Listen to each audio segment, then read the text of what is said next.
Welcome to the cold, hard truth on sports. I apologize in advance if I am out of line here. Brace yourselves, boys. We're going in. Am I hallucinating here? Just what in the hell do you think you are doing? I can't believe you. I'm not reading, I'm just looking at the pictures. Welcome to the cold, hard truth on sports. Welcome all to another week here of the Cold Hard Truth on Sports here on the GoLong Media channel on blogtalkradio.com, on Spreaker.com, as well as the Spreaker app. You can download the Spreaker app for free. It's spelt like speaker, but with an R. Yes, it is actually spelled like that. Spreaker. It's not a speech impediment. It's called Spreaker. Awesome app. I think it's a star.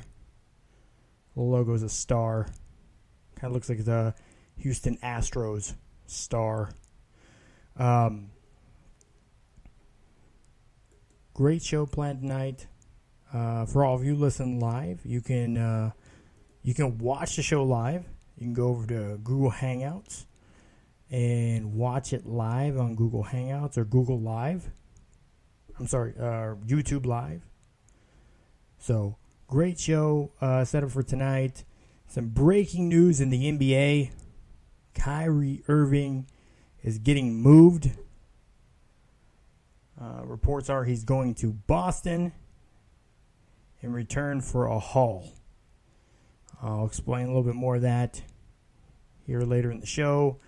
A few things going on in the NFL. One of the heads for players of the NFL Players Association is not showing too much mindfulness when it comes to where the league will be in 20 years. His comments at least suggest that, whether his intentions do or not. And there's some news about when and if a lockout will come in the NFL. There's also been some new twists on the National Anthem protests. And I have a simple fix, if you can call it a fix, to the National Anthem protests. I started an article about a month ago on this. I didn't get finished because I'm working on so many other things at one time. It just never got finished. So I'll talk a little bit about that tonight because there's been some new twists to the National Anthem protests. My co-host Kevin Crest. We'll get into college football. We'll take a look at his future picks, because that's usually what picks are in the future. Otherwise, it's just hindsight biased, I guess. That's usually what I operate on, hindsight bias. But we'll get into that, and then he'll have his Mac rant of the week, of course. So, but without ado, let me welcome in here my co-host, Kevin Crest. How are you doing tonight, Kevin? I'm doing great, Matthew. Wow, that's a little piece of news just before we came on the air. With, right? Irving to Boston. Did not see that coming, although Danny Ainge has worked some magic. He had a lot of picks, a lot of talent to trade. But, the Cavaliers get Thomas, they get Jay Crowder, they get a 2018 first-round pick. Brooklyn pick. Yeah, but, Danny Ainge had been stockpiling a lot of this to be able to pull a deal like this. So I'm not I'm surprised that Cleveland pulled the trigger to send him to an East Coast rival, which played them pretty well in the playoffs this year. And so a little surprised there, but, this has LeBron James's fingerprints all over it, right? He's getting the guy he wants. You got Crowder, right? This is – I don't think Cleveland gets diminished here. No. I like the trade. I like the trade for both teams, actually, don't you? I think it's a win-win for both teams. I really do. Well, it'll probably end up being a win-win in the end, but to give up Isaiah Thomas, Jay Crowder is a lot, plus that first-round pick, which... Yeah. Again, it's... And then, I mean... But the Celtics have a lot of picks, Matthew. I mean, yeah, I they mean... really do. I don't have it in front of me And what they have, Zizek... but And Zizek's they do have a lot of it. just an added touch to it. They're like, yeah, we want that too. So they're trying to get some depth there. He's not. Yep. I mean, he's not a guy that the Celtics have ever gotten anything out of. I mean, he was a first round pick. He's a D-League guy for all intents purposes. For those that don't know who Ante Zizek is, he's a D-League guy, G-League. He doesn't have any NBA stats. He hasn't played in any NBA games, but he's a guy that hopefully, at 6'11", 250, something like that, that hopefully they can develop him. At the power, he's a power forward too. So they're hoping they're going to see something from him in the future. So that's kind of that little, the cherry on top, if you would, for Cleveland. But I don't know. I almost feel like they're giving up. I feel like they're giving up too much. Not almost. I think that Boston's giving up too much. I understand that Isaiah Thomas is kind of a rental for this year, and then they got to sign him. I get that, and that maybe that's part of the argument. Say, hey, listen, we're going to get him for a year.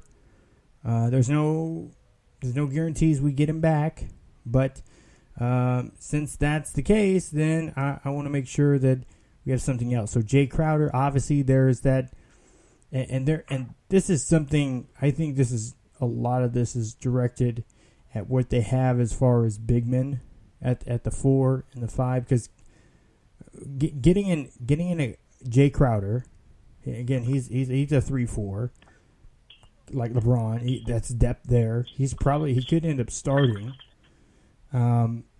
Isaiah Thomas is clearly going to be the scorer. He's a good ball handler too. So we'll see. He's actually more the point guard that Cleveland needed. But I think with this here, I think more so they're missing here what LeBron wanted last year. Unless Jay Crowder can be the scorer, if he can step up and be where a lot of people have projected him to be, kind of what Paul George is, that 6'6", small forward, slasher, take it to the bucket, a guy that has a decent shot. If he can be that, then it's going to be great for them. And I'll look to see how he meshes in and works in. But I think this is going to be, I don't know. Overall, this works better for Cleveland. I think Cleveland's in a better situation right now and are competing more with Golden State with the current roster after this trade than they were before. Well, here's what I think, Matthew, is I think Danny Ainge is looking beyond this year, because I think most people in the league believe that LeBron James is moving on after this season. Now, I don't know that that's a fact. Nobody knows, the facts about that.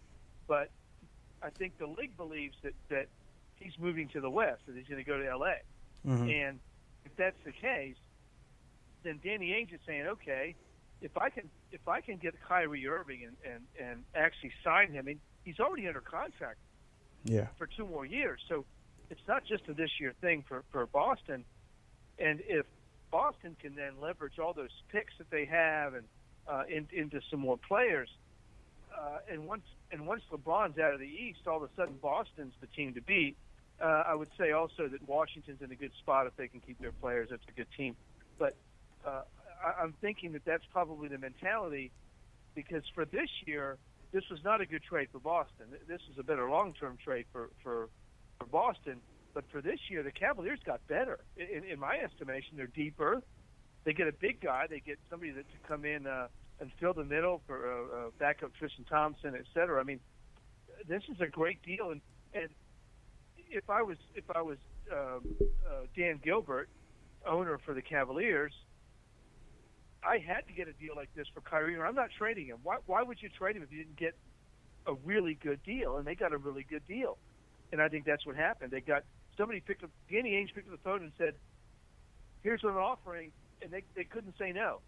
I wouldn't have been able to say no, knowing Kyrie's situation, how dissatisfied he was, and the dysfunction there. And you get a guy that's pretty much as good as Kyrie Irving. Isaiah Thomas is a really good player. Yeah. And so, and that really allows now, because Isaiah Thomas and Kyrie Irving are very similar. Neither one is a point guard. I mean, they play the position, but they're really scorers. This allows LeBron James to be the point forward. He can come up, bring the ball up. He's got a scorer, a really dynamic scorer in Isaiah Thomas. He has a big guy. They keep Kevin Love. This might free up Kevin Love to actually score more, right? I mean, we might see Kevin Love actually freed up to have some monster games, if you think about it, because the guy was a machine, a scoring and rebounding machine when he was at Minnesota, right? Yeah. So, I don't know. I think it's a great trade for Cleveland for the short term, especially if they don't know what's going to happen with LeBron. I've got to say this puts it in position to at least stay in contention with Golden State in the finals, which is where we all expect them to be again. I mean, that would be 4 straight. That would be a record, building on the record that they set last year. But I don't know about you, Matthew. I don't expect any other two teams now with this trade to be any different than it's been the last 3 seasons. I think they're still both the favorites in their respective conferences. Yeah, I think so too. And and some people, I mean, I see some people saying, oh wow, this kind of cements it for potentially for Boston to get a number 1 seed again. But whether it does or doesn't, I don't think LeBron really cares if he's the number 1 seed, and I don't think that their intentions was really to on their seeding. For years, I mean, if you take a look at what San Antonio's done, stellar during the regular season. They slow down towards the end of the season a little bit, back off the throttle some to conserve energy more for the playoffs. And they do sacrifice some seeding, but usually get better matchups. You don't have to worry about getting maybe some of the less favorable matchups where they would see like Golden State in the second round instead of in the finals. And I think that's kind of a smart move. A lot of times if you're the second or third seed, you could end up seeing a little bit better, a little bit more favorable matchups than if you're the first seed. First seed, you're going to end up playing the last team, and then you'll pay like the 4th best team. Usually, what it ends up coming down to. Well, you can't. Well, we talked about this earlier, back in the spring. You cannot convince me that Cleveland didn't intentionally dodge the Wizards, because that was the team really that matched up better against Cleveland, and by finishing second, they dodged the Wizards, to the final. The Wizards didn't make it to the final, and so Cleveland didn't have to play the Wizards in the playoff. And so I think that was the intention all along. I mean, they knew they could beat Boston. We all knew they could beat Boston, which they did, pretty handily actually. So, in my estimation, they were trying to dodge Washington. And you know what? What the heck? If you can do it, do it. And if you think you can back it up and not have home court advantage in the conference finals, go for it. And that's what they did, and they delivered. And frankly, if you look at the finals against Golden State, I mean, if the Cavaliers had just held on to that lead, what was that, Game 3? I mean, that's a whole different series, right? I mean, that is an entirely different series. And so I don't think they're that far away. And now they got Isaiah Thomas, who's a slasher. he's virtually unstoppable. He was last year. I mean, you can't stop him. So how are you going to do this? You got LeBron out front with the ball. You have Kevin Love on the wing, and you have Isaiah Thomas who can slash. I'm not sure if Cleveland is on par with Golden State. They might be. I mean, that's going to be something. Now, the downside is now we go, oh my gosh, we have to wait 10 months for this. Really? That we have to suffer through. We have to suffer through, and a terrible regular season. We have to suffer through tanking and resting. Wait. All this crap. Hold on. Why don't we just? Since when do we suffer? Golden State and Cleveland. Kevin, I got to call you on this. When have we suffered through a regular season? We're watching football. We're not suffering. That's right. We're watching football. We're not. I'm not suffering. Maybe you are. Christmas Day is when the NBA season starts for me, and then I don't even pay attention really even until after March. And in April, I'll start paying attention again. Okay, you got me. I don't actually suffer through the regular season. I ignore it. Okay, I ignore the regular season, but avoid it like the plague. I mean, yeah, but eventually, Matthew, on a larger picture, and we've already seen revenues come down. We've already seen the salary cap not where we thought it would be. We've already seen players having to take a hit to salaries. We've already seen that. Adam Silver has a problem on his hands. He really, really does. He's got to address it. From a TV perspective, the regular season is unwatchable for the most part. And you and I are in the media. We watch a lot of sports, and I do not watch regular season NBA basketball. I just don't. I'll watch the LPGA Solheim Cup this last weekend before I'll watch an NBA regular season game. And that's a bad thing for the NBA, in the big picture.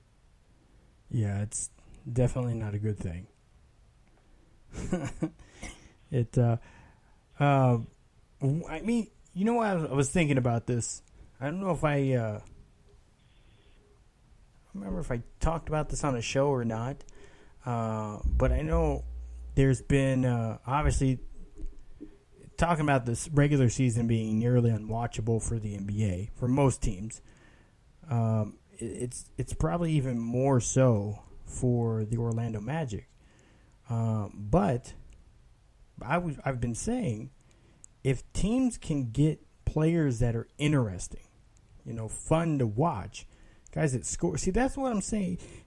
So many people give so much crap to Russell Westbrook. Oh, he scored. Oh, his team was in on it. The fix was in on him getting the MVP. Whatever. He had a lot of shots, not very efficient. Oh, wait, he won it.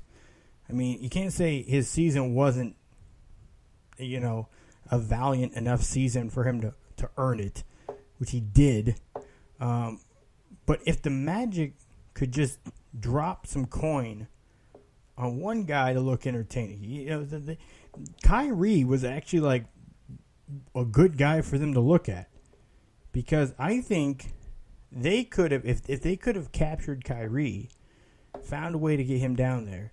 Again, they don't really have much to work with, but if they could have found a way to get him down there, they would be pretty close, or could get pretty close to the situation that the Wizards have, because I think they're a couple stars away from potentially having kind of the situation that DC has, because we gotta face it, DC is not a good team. They have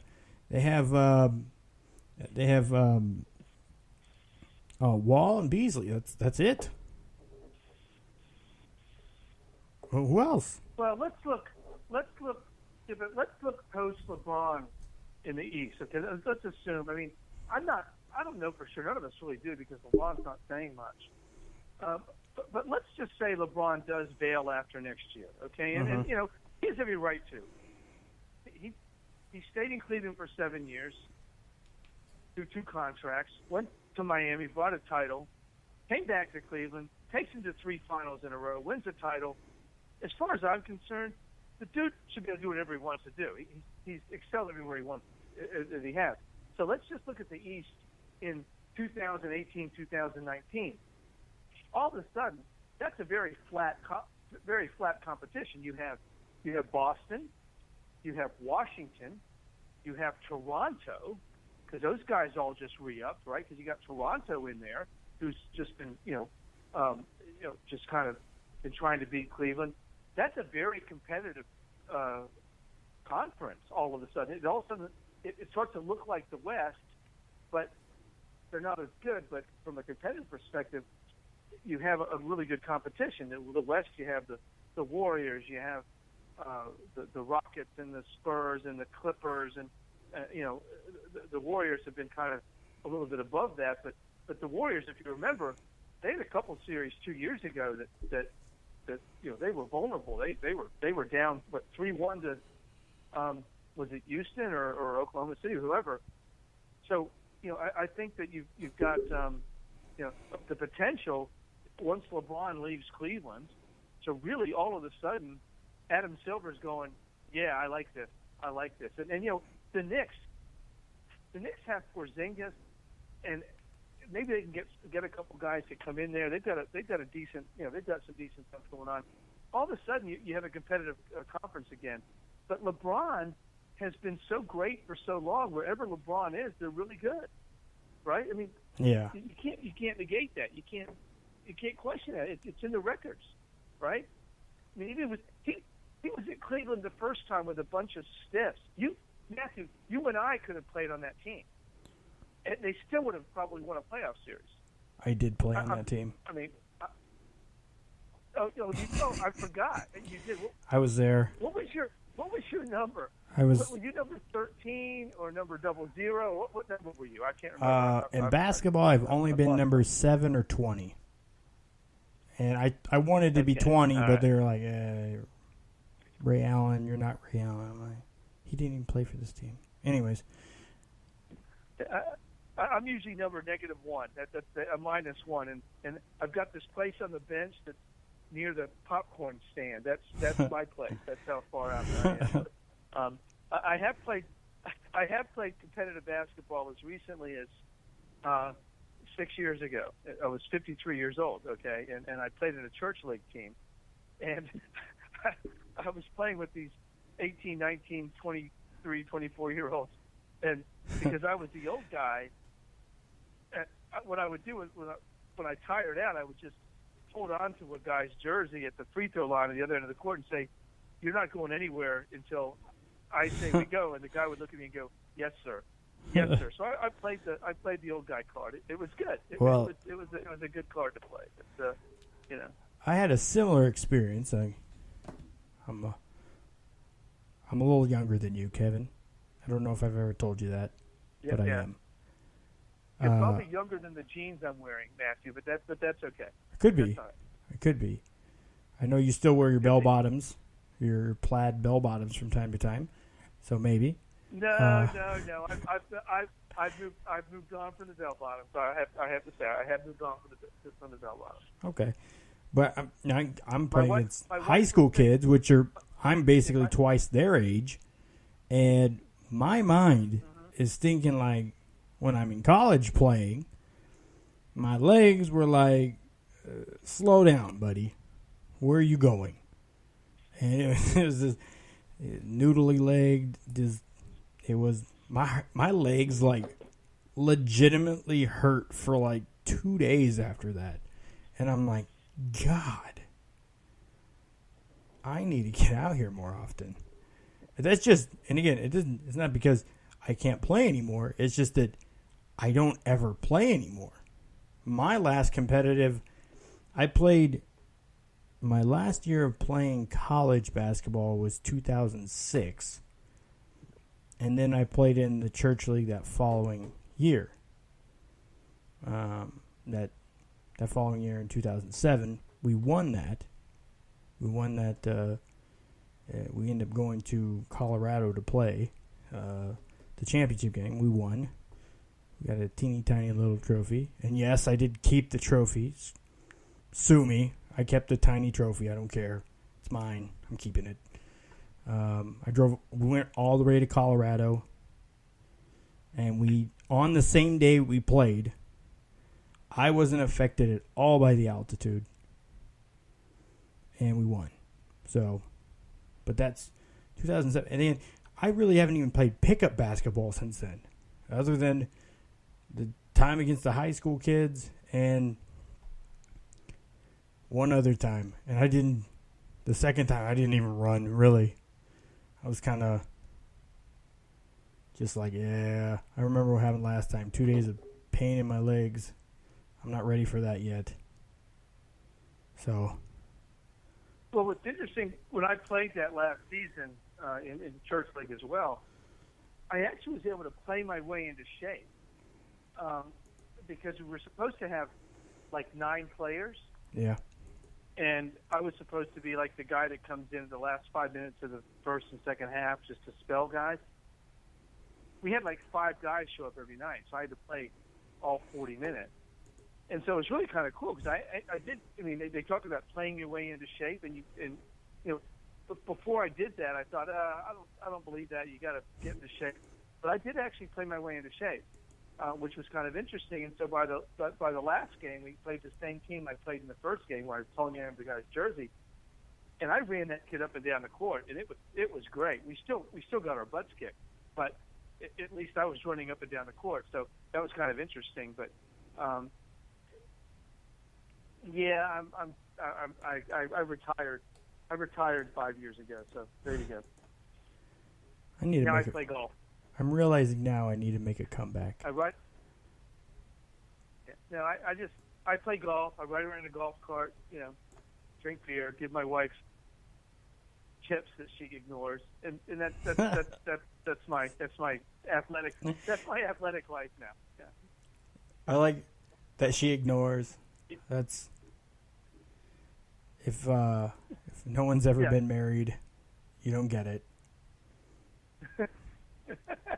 Because the girlfriend will, but at least then, at that point in time, you have more leverage somehow, or she feels like you do.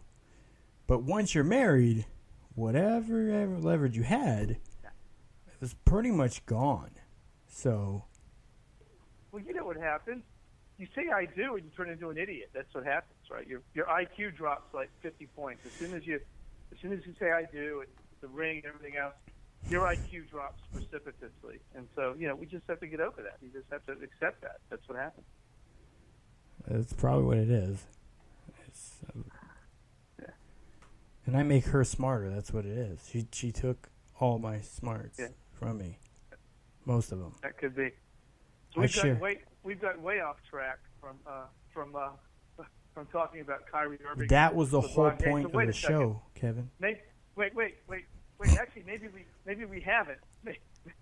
Maybe Irving and James were pretty much like a married couple that decided they weren't gonna like each other anymore, and one went to Boston. So that's not far. That's not that. I'm moving out.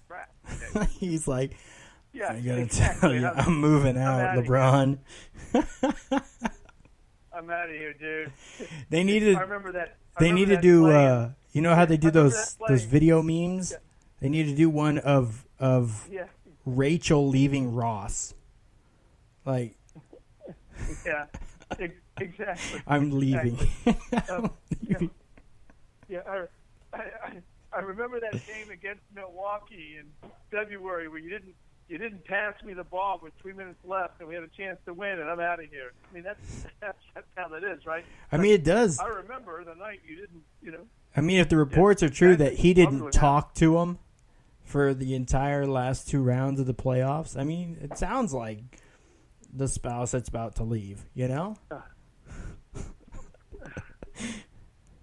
Well, I mean, if you think about it, I mean, let's just put our basketball IQ hats on here a second. You have 2 alpha males because Kyrie Irving is a scorer. He's the guy, right? And LeBron James is the guy. Kevin Love has done a really good job of kind of coordinating his game and fitting into the scheme, and Kyrie, he wants max money. He wants to be the guy. Well, he can do that in Boston, He can't do that in Cleveland. There's no way anybody can do that with LeBron James on the roster. Because LeBron James, I'm sorry, all you Michael Jordan fans out there, and I'm going to get all sorts of crap over this, but in my estimation, LeBron James is the most complete player we've ever seen.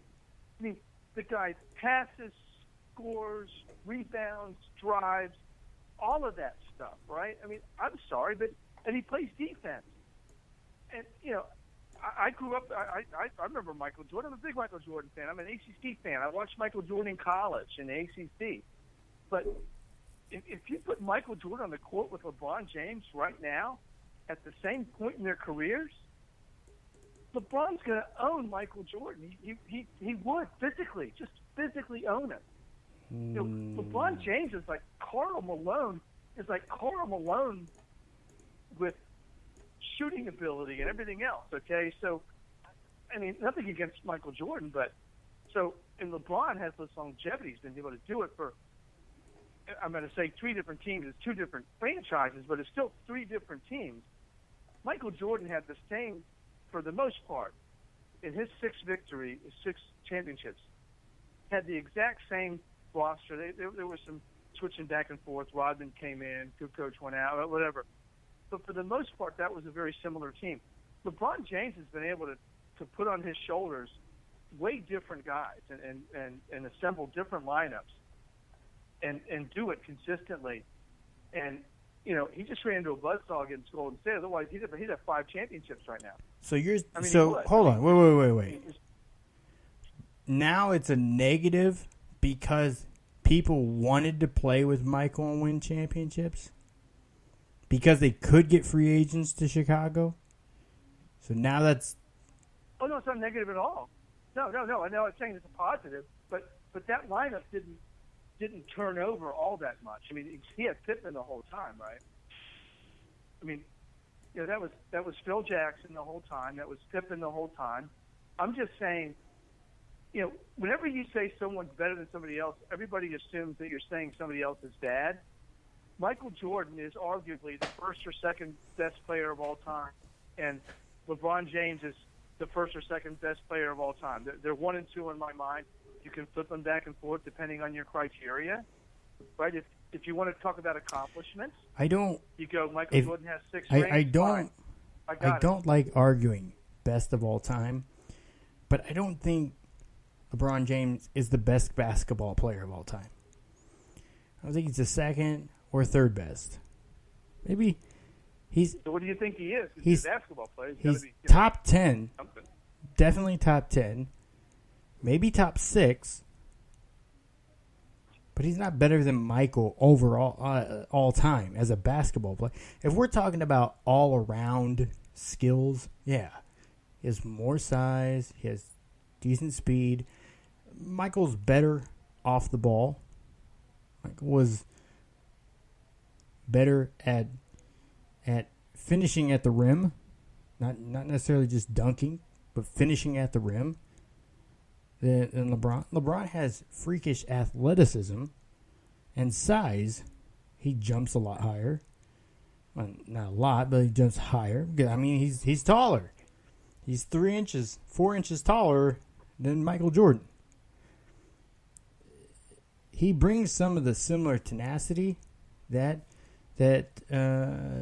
Michael would bring at times, but nowhere near better passer. Nowhere near the heart that Michael brings to the game. Nowhere near the passion he brings to the game. As far as being able to push people to win. LeBron wants people around him to do their jobs. Michael didn't care. He would play 1-on-5 if he had to. It's a very stark difference in the personalities, and I think that's something that does change if you look at who the best overall is. Footwork, I say Michael had better footwork by far than LeBron. It's funny, I would say Jordan has better post-up moves than LeBron too. I mean, the jump shot, obviously, it's still the sickest jump shot that we've ever seen in the game. His turnaround fadeaway jumper is still that was his move, you know.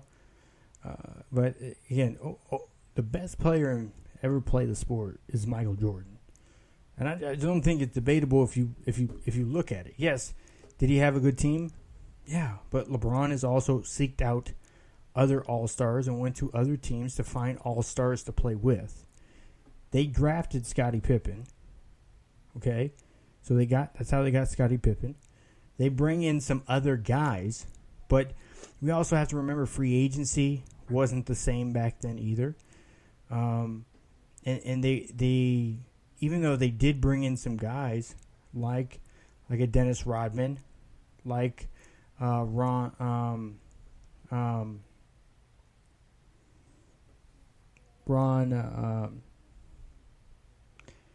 what's his name? Yeah, the point guard, the 6'3" point guard. Man, it's gonna bug me now. You mean for Chicago? Yeah.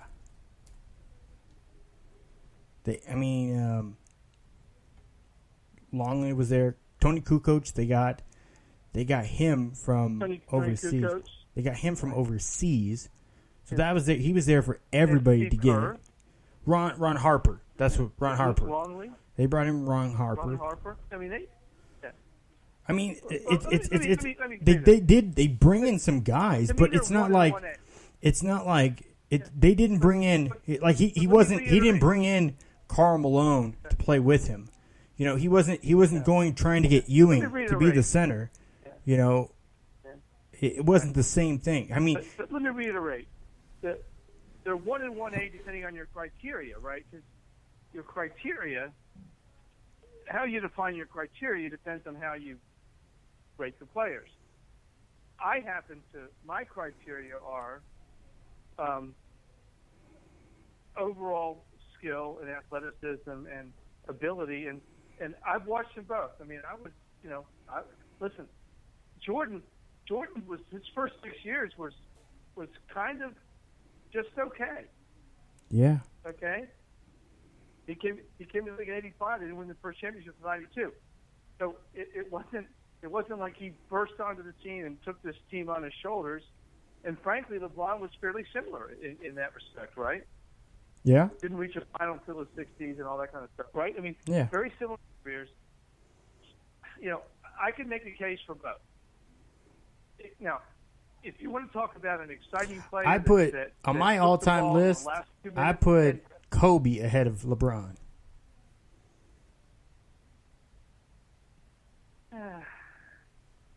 Yeah, except the only thing I have about Kobe is, you know, one of my criteria is that you make everybody better around you, and I don't think Kobe did that.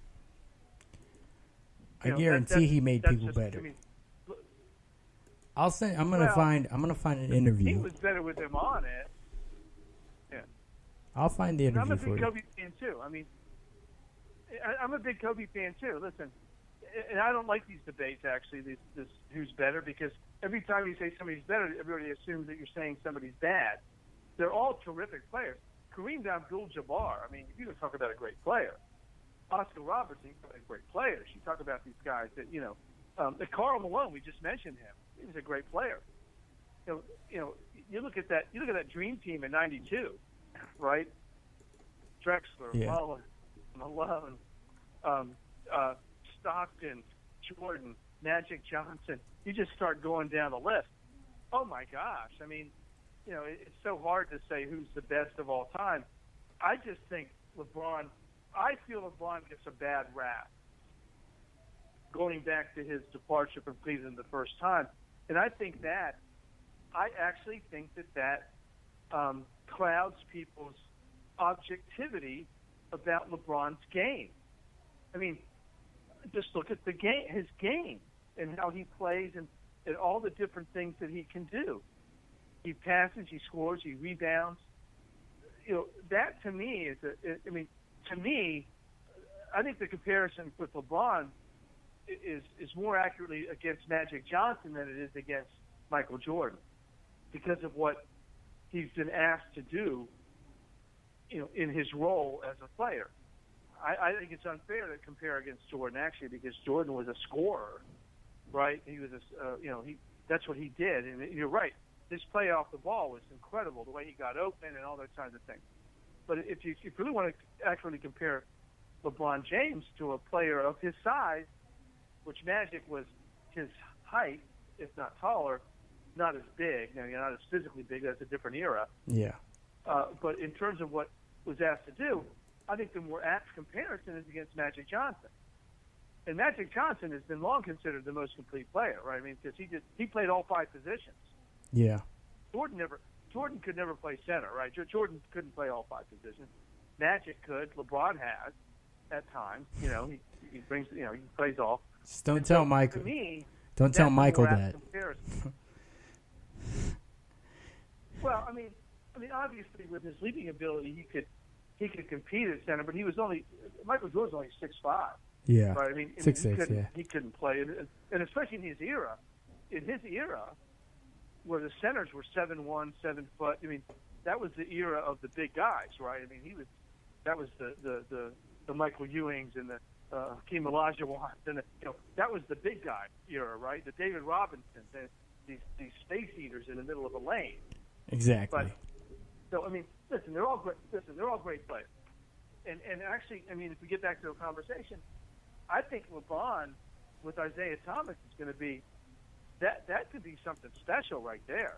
I mean, holy moly, with Kevin Love and Tristan Thompson and that lineup they have, and they got a couple more players.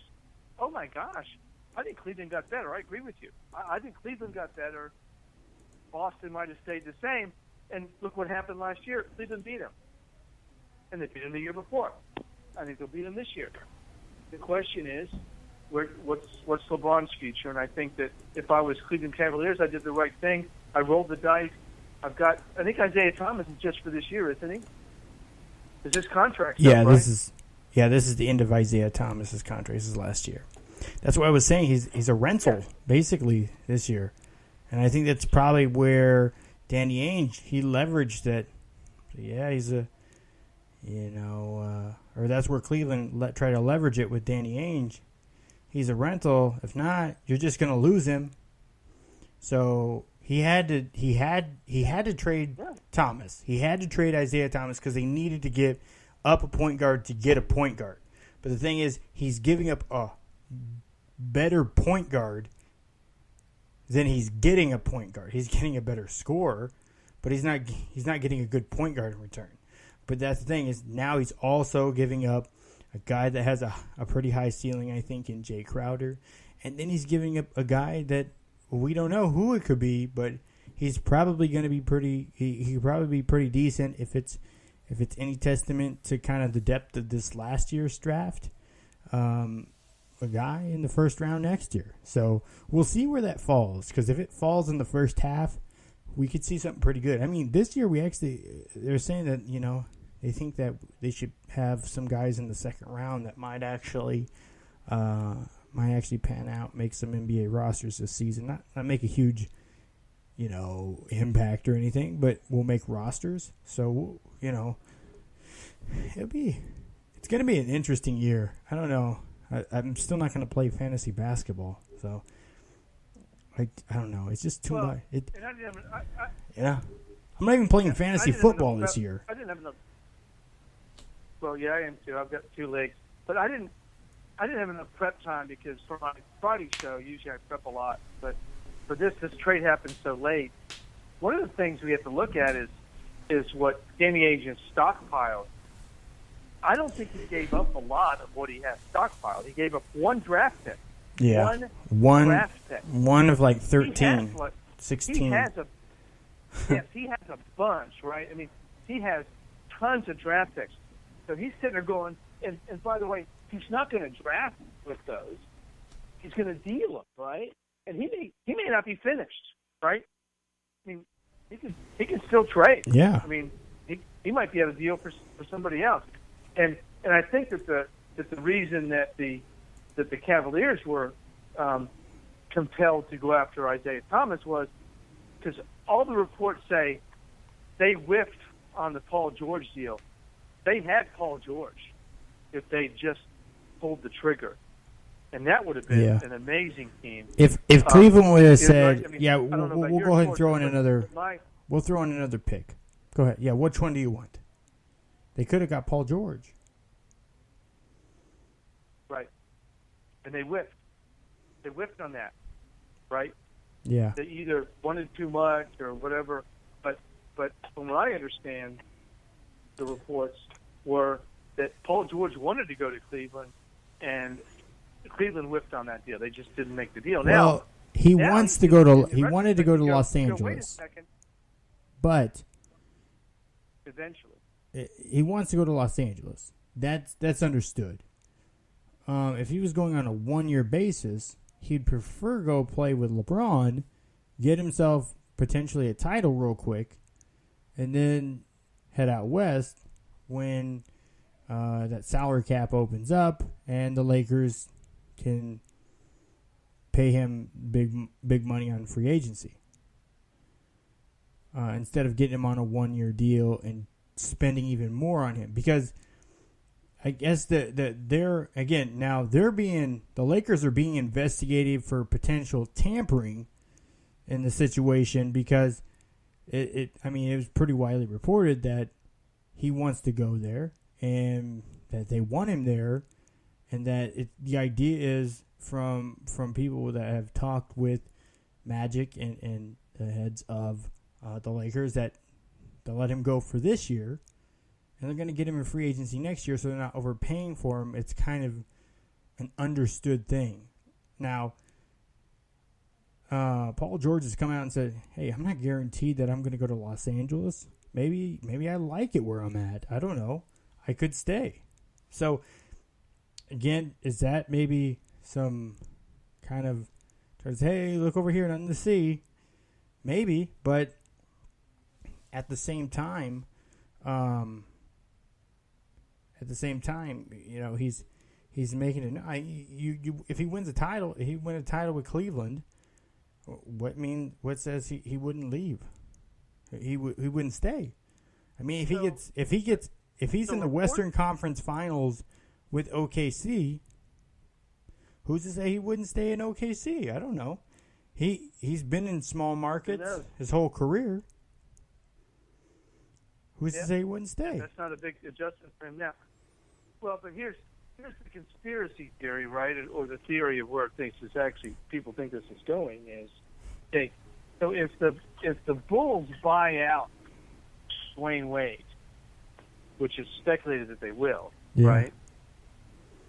So does Dwayne Wade now go to Cleveland, play a year? LeBron plays out his 1 year, right? Isaiah Thomas plays out his year. Paul George plays out his year at OKC, and they all go to Los Angeles. Now, that's a reasonable scenario. That is not an outlandish scenario now that it's transpired, right? Because if you look at that team and you'd have now Dwayne Wade would be a backup. I mean, he's old. I mean, he's not a lead guy anymore. But Kevin, that's reasonable. Right there. They've got LeVar Ball. That's reasonable. And they've got Ball. That's a reasonable scenario. I would hate to see what you price stuff at your garage sales. That's a reason. Like, all 4 of those guys leave for Los Angeles for the Lakers.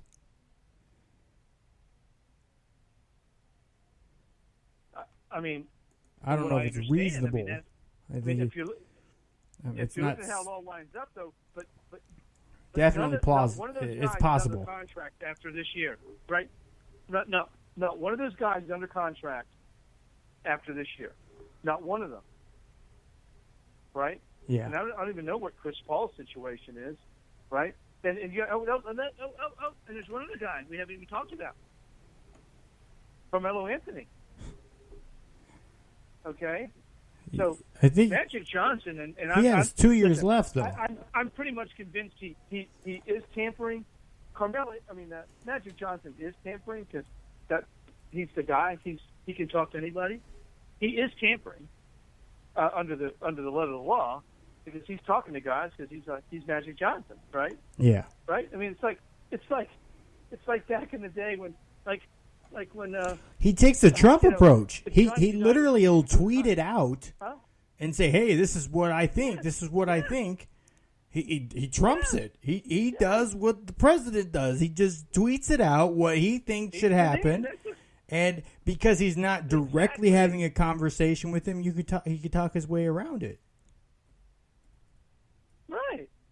So let's look at this dream team: Carmelo Anthony, LeBron James, CP3, Paul George, and Isaiah Thomas could come or go, but that's what you're talking about.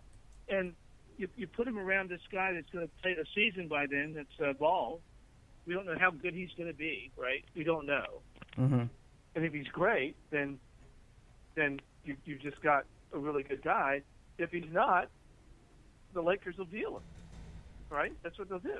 Yeah. And so, I mean, all those guys I mentioned, every one of them. And now Anthony's under contract, but he can be traded. He has a no trade clause, but he can be traded. And they were already looking to deal him.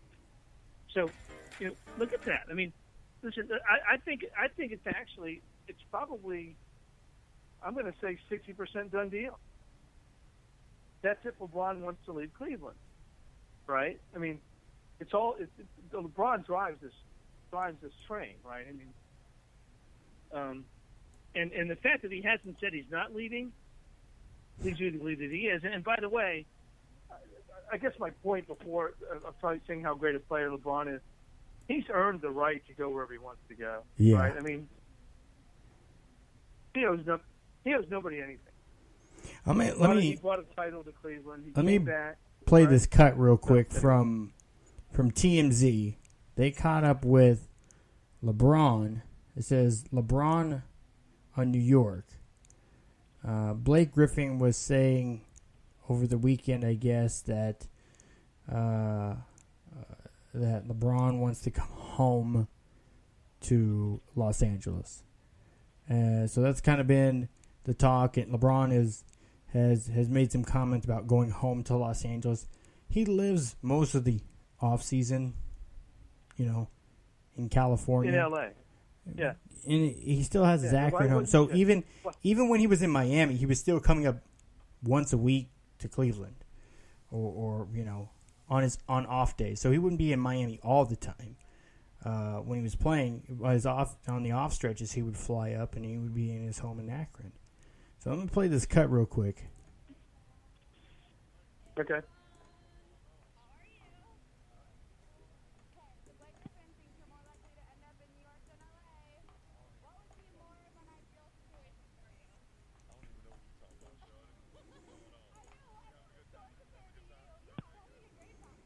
All right. Did that come across?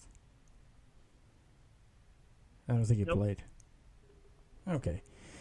Anyways, essentially they caught up with him in New York and told him about it. He basically said, I don't know what you're talking about. But he has a big shit-eating grin on his face. So, I mean, there you have it. Yeah, I think it's he thinks it's comical. The media company. I mean, listen. Well, this is why I challenge people that always poke holes in guys and criticize. Doesn't everyone aspire to control their own destiny? Don't all of us aspire to have that kind of control and autonomy? So why are we begrudging LeBron James? I mean, he's earned it. He's worked hard for it. He's excelled at his craft. Why are we criticizing LeBron James? Do we criticize Jack Nicholson? Do we criticize Robert De Niro? Do we criticize Meryl Streep? Do we criticize Matt Damon? Do we criticize these guys? Do we criticize Justin Bieber? Do we criticize Taylor Swift? Do we criticize? Well, okay. Do we criticize Bono? Do we criticize Mick Jagger? I'm not a huge Bono. I don't really care for you two. I may be one of the only people that will ever say that. I understand that, but but what I'm saying is, but you don't sit around going, "Oh, that song sucked. He phoned it in on that. That concert wasn't that great." Oh yeah, I wouldn't say that. James to a standard far beyond other people. We really do. For some reason, I don't know why it is. But he's a really good basketball player. That's all I know. He's a good basketball player, a really good basketball player. And for some reason, we go, oh well, he doesn't get to do what. I mean, Michael Jordan left the Bulls to play baseball, for goodness sakes, at the height of his career, and then he came back. He won 3 more championships, and then he went to the Wizards and stunk it up. You want to hear something really crazy about Michael Jordan in baseball? I think we've learned that Tim Tebow is a better baseball player than Michael Jordan. Oh yeah, yeah. Statistically speaking, yes, and exactly. And so all of a sudden, but we don't never criticize Michael Jordan because it's Michael Jordan. I'm just saying that I believe that LeBron James gets an unfair rap. That's all I'm saying, and I'll defend that as far as I have to. I was just saying that he's unfairly. I believe he's unfairly scrutinized beyond what his ability would dictate. Because I'll tell you one thing: if you're sitting there on your couch listening to this show, and you haven't been to 8 NBA Finals, shut up. Shut up, because you don't know. You haven't been there. I mean, when you get to your 8th NBA Final, when you get to your 8th NBA Final, you come talk to me, and then we can have a conversation. Because you're sitting there eating chips, and you're probably 30 pounds overweight. I think our listeners are kale type of people, Kevin. I think we kale chips. They're kale chips. Okay, kale, whatever. But if you're sitting there eating chips on your couch and you're not doing something to make yourself better every single day like LeBron James does, then, I'm just saying, because that's the rap he gets, and you're going, God knows. Okay, let's just say he's top 10 of all time. I'll give you a break. I'll name 8 other players and Michael Jordan. Holy crap! Are you the top 10 of whatever you do? Now, if you are, give me a call and I'll say, cool, we can talk. But if you're not the top 10 sales guy in whatever you do in the entire world, shut up. I'm just saying, because whatever. I mean, you don't get a vote because I'm looking at guys that are good and they all excel. They all work hard. All those guys we mentioned that might end up on the Lakers, they've earned it.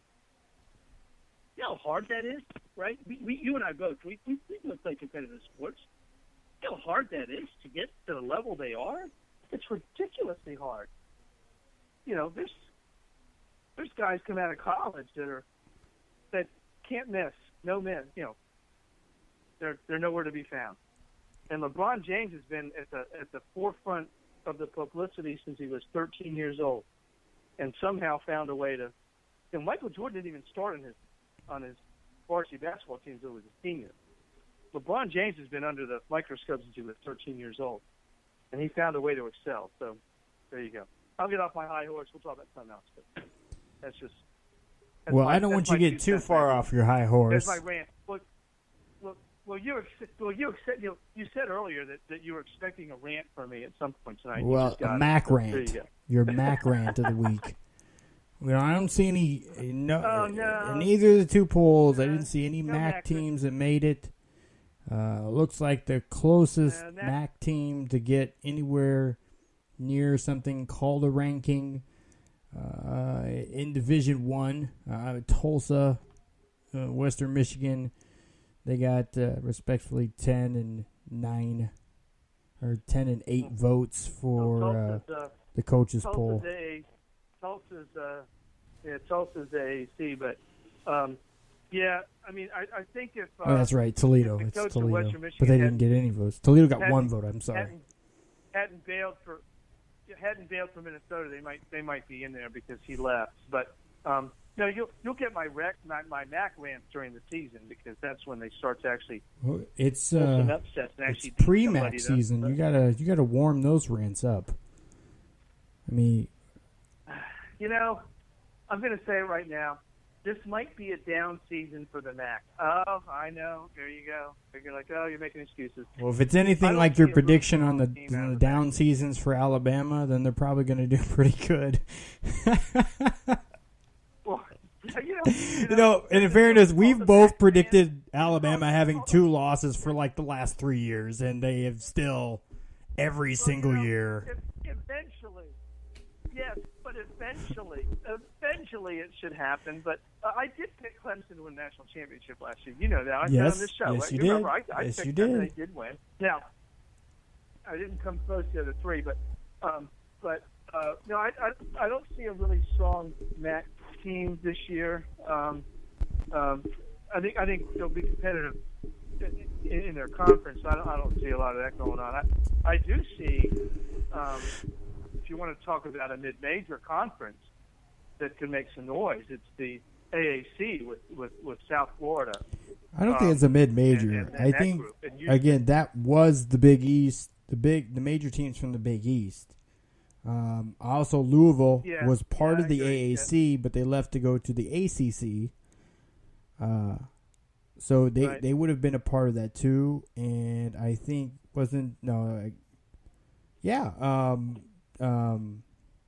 TCU was also part of that conference for 1 year and then left. So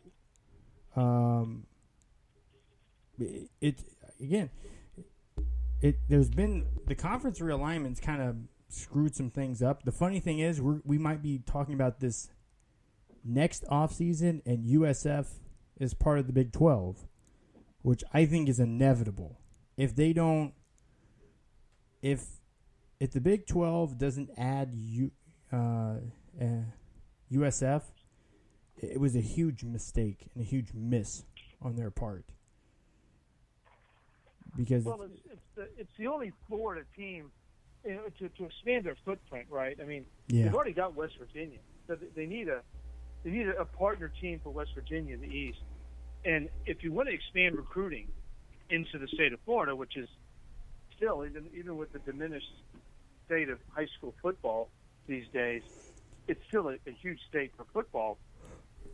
You want to pick somebody there, and they're the most likely candidate, because UCF isn't nearly as strong as USF. They don't have quite the metropolitan area, although they do have their own stadium, which USF has yet to pull the trigger on that, right? There's still so I saw the first renderings of the stadium. They have it, but they're still trying to pick the location. They're down to 3 different locations. The one that's probably most likely would be where the current Mosey Center is, the Museum of Science and Music.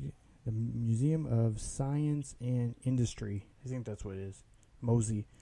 Are they going to move that? Are they looking to move that? They're going to tear that building down, and Mosey's going to open up something else downtown.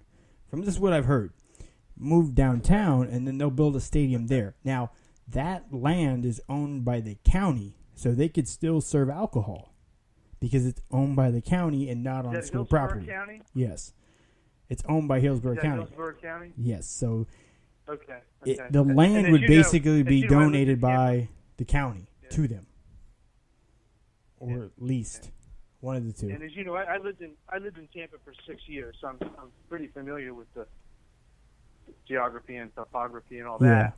So that would be interesting. I mean, an on-campus facility for South Florida would be huge, because right now they're still playing at Raymond James Stadium. Is it still called Raymond James Stadium, or did they change the name of that place? Okay, it's still Raymond James. They just re-upped it for, I think, another 5 years. This past year. Aren't they looking at a new facility in Tampa as well? Who? The Buccaneers? No, retractable roof. The Glazer family. No, the Bucs are building an indoor practice stadium, which is partially completed. if you watch the episode of Hard Knocks, you'll see. Yeah, they're building at the very end. You know how? Have you been to One Buck before? I don't know if it was just built when you were here or not. Yes. Yes. You know how you go out the back of One Buck? You have the three. Was it 4 full-size football fields behind there? Or 3 actually, 3, and then right after them, there's a whole bunch of room, still like just empty lot, and basically they butted it up right to the end of the property line where they could legally have it set back, so they didn't lose really any usable practice field, and they were able to put in an indoor practice field, which should be the size of at least one full-size football field. I don't think they can fit 2, but they'll probably paint it up to where they could have half fields and a full field depending on the way that they utilize it. But it's a pretty massive facility. They own a lot of the land there, and that was a big part of when they got the new stadium and acquiring that land there. I believe that there was the old Tampa Bay Mall was there, and they cleared that out to build One Buck and the practice. Is One Buck across the street from the Yankees? The minor league, the stadium. No, the Yankees Steinbrenner Field. Steinbrenner Field's on the corner of MLK and Dale Mabry. Across the street from that is one of the main parking lots, the north parking lot for Raymond James Stadium. That's usually where they have Summerfest every year. They have a bunch of Summerfest concerts. And then right after that is the Super Bowl. Yeah, they owned all of that. Now, they sold a big portion of that, or leased a big portion of that to, I want to say it's American Heart Association, or Cancer. It's a complex for doctors' offices, and then just after that, they sold or rented out a part to build a Panera Bread is there. But the thing is, like, for USF games, Jesuit High School runs all of that, and they get part of the proceeds for parking for Bucks games and USF games. So they help usher in people to parking spots, and they get a portion of that from what I've seen. But One Buck is right after that series, and just after the Panera Bread, there was another set of 3 or 4 store office buildings, just before you get to One Buck. It just owned a tremendous amount of land, and the parking lot was already big enough, I guess, for what they needed. Because again, so the Yankees practice fields, plural, they're not the stadium, not Steinbrenner Stadium. The practice fields go from Columbus up about 3 blocks, and then it abuts up right to the south parking for Raymond James Stadium, which that alone, they would use part of that for the trailers and stuff for Monster Jam. So they own it. The Bucks have control over a massive amount of land. And if they wanted to build a new stadium, they would basically do what they did last time around, and they would just probably build it in one of the existing either north or the south lot, and then level Raymond James and then make that parking again. So that's what they would do, right? Yeah. Which is what they did with the old stadium. But that's not that's not really in the conversation right now. Okay. Well, that stadium's awesome. I don't know why they. And they just put in, and you haven't even seen the new video boards. They put in new video boards this last year, and updated the sound system. I'm not for sure what renovations that they put in this. They put in the video stuff last year, This year, I'm not for sure exactly what other new renovations and stuff. They did some that they did for this season. It wasn't as major as last year. But they continue to upgrade. Oh, yeah, this year the upgrade was they built a Hall of Fame, actually a Hall of Fame suite section to where you could purchase tickets to the Hall of, I think it's called the Hall of Fame suite. I have to take a look. My Bucks contact, she sends it to me all the time. She's like, hey, we still have some tickets left. I'm like, you have credentials left? You have any credentials left? No? Okay. I really want to buy tickets. I wanted credentials. Whatever. News. But yeah, it's back to kind of what we were talking about. USF having an on-campus or near-campus stadium does change things a bit.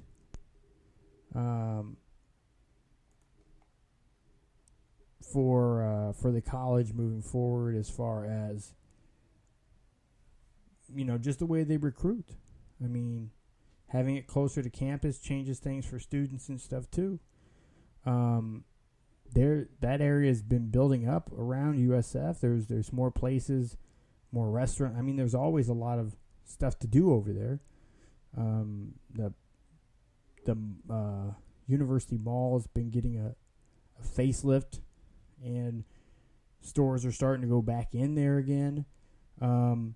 So it'll be interesting to see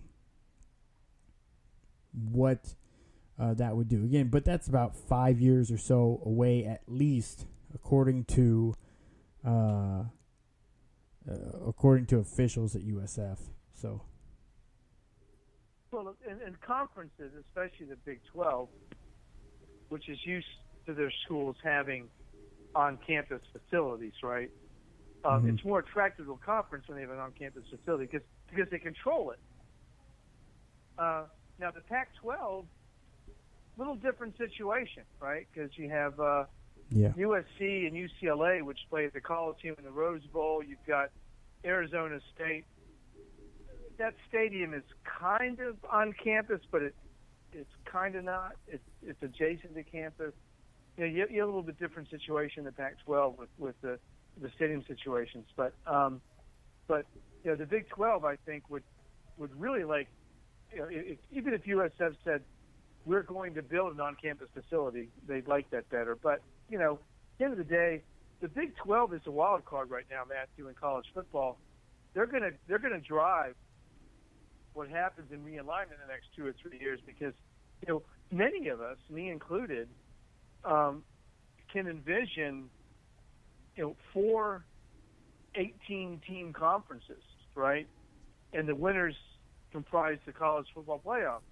But you got 5 right now. And so what happens with the Big 12? So either do something there, or you've got to expand the playoff. Because let me tell you something: as soon as the Big 10 and SEC gets left out of the playoffs, it's going to hit the fan, right? Yeah. And to date, only the Big 12. And to date, only the Big 12 and Pac-12 have been left out. The big ones haven't been left out yet. The ACC, the SEC, and the Big 10 have had a team in every year. So, and by the way, the Big 10 squeaked in the first year with Ohio State and ended up winning it. But as soon as the SEC or Big 10 get left out, it's all hell breaks loose because that they won't abide by that. And so I've maintained you've got to go to 6, you've got to go to 8, and I think you cap it there. You don't go any further than that. But you can't exclude the top revenue producing conferences in college football from the playoff. Can you imagine March Madness not having an ACC team in the March exactly. Madness? I mean, come on, right? I mean, exactly. I mean, can you imagine that? That can't possibly happen. And so, as far as I'm concerned, you can't do it. And so you've got to expand it. And I know people have said, "Oh, you're not going to," and the football playoff committee doesn't. But and think of this scenario.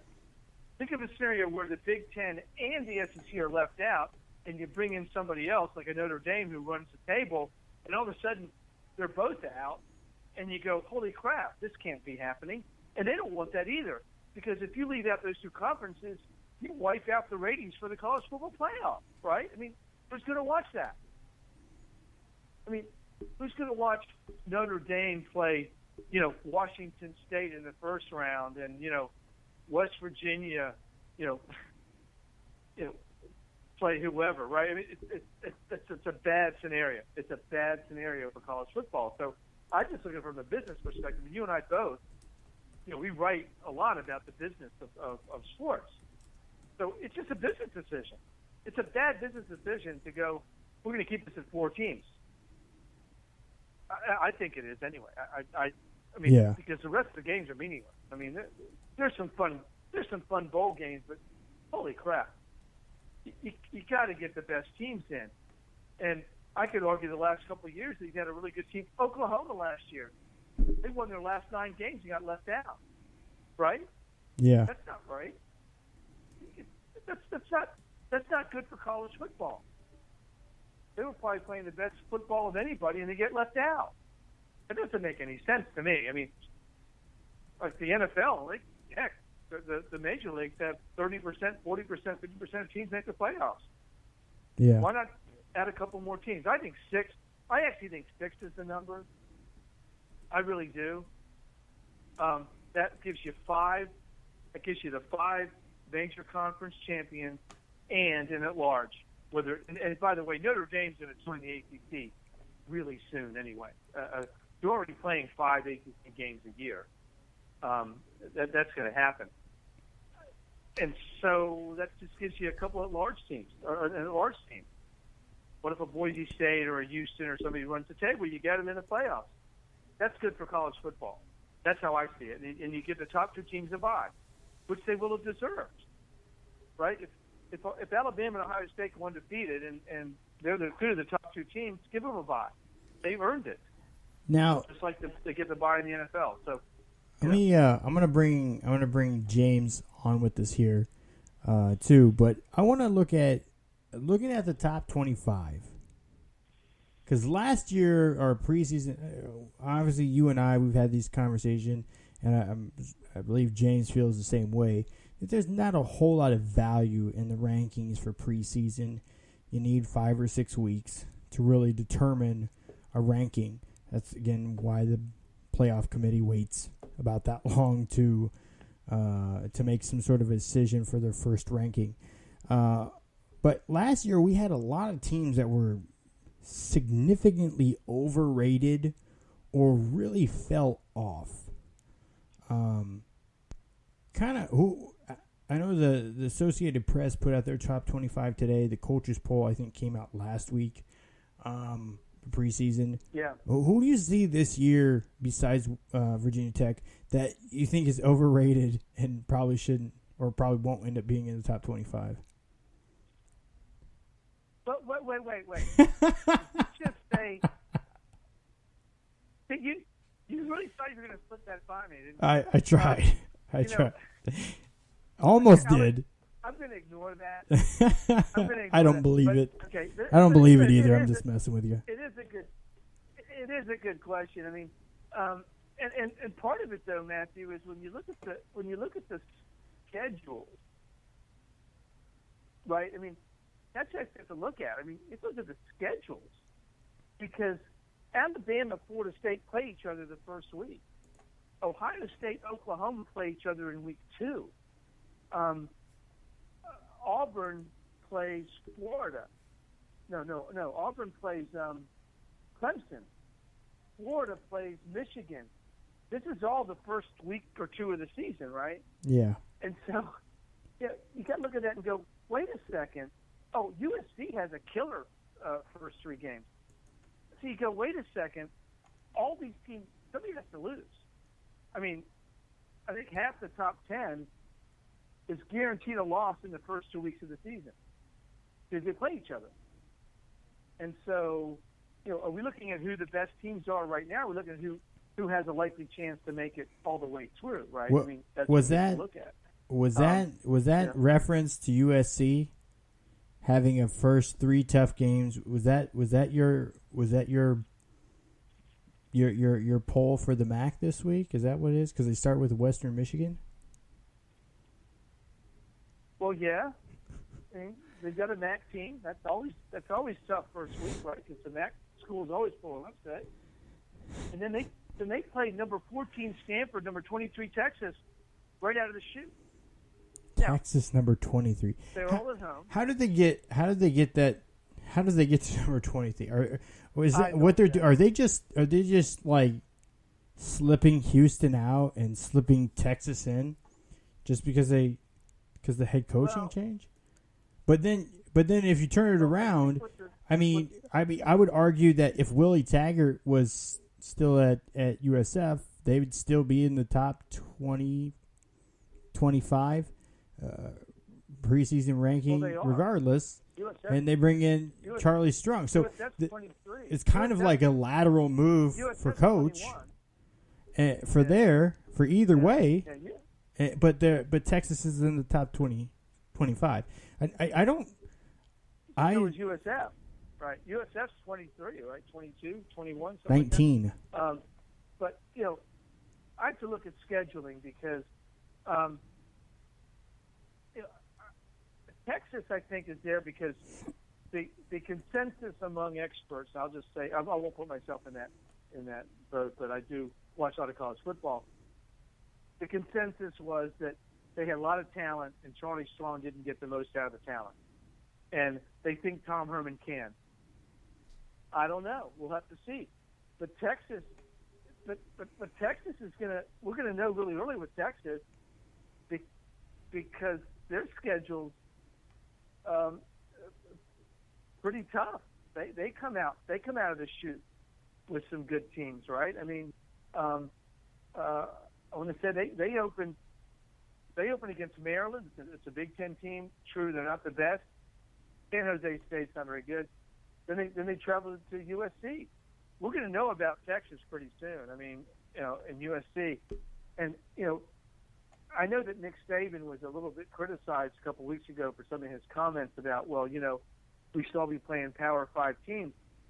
But I give Nick Saban credit because they always open against a good school. They're playing Florida State this year. They played Virginia Tech. They played who did they play last year? Didn't play UCLA last year? No, not UCLA. They played somebody last year. USC. He puts his money where his mouth is. He says we should be playing these, and I agree. I think that the day and age of playing these powder puff teams early in the season, number one, doesn't do the team any good. Number two, it doesn't help your rankings at all because the playoff committee is looking at strength of schedule. I just think that we need to do what Nick Saban said, and many of the schools are already doing it, right? Virginia Tech opens up against West Virginia, Auburn against Clemson, Florida State, Alabama, USC, Texas. I mean, you can name all the Oklahoma State, Pittsburgh, Penn State.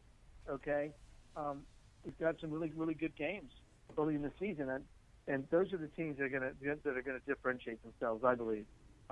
Now your buddy James is he not a Miami guy?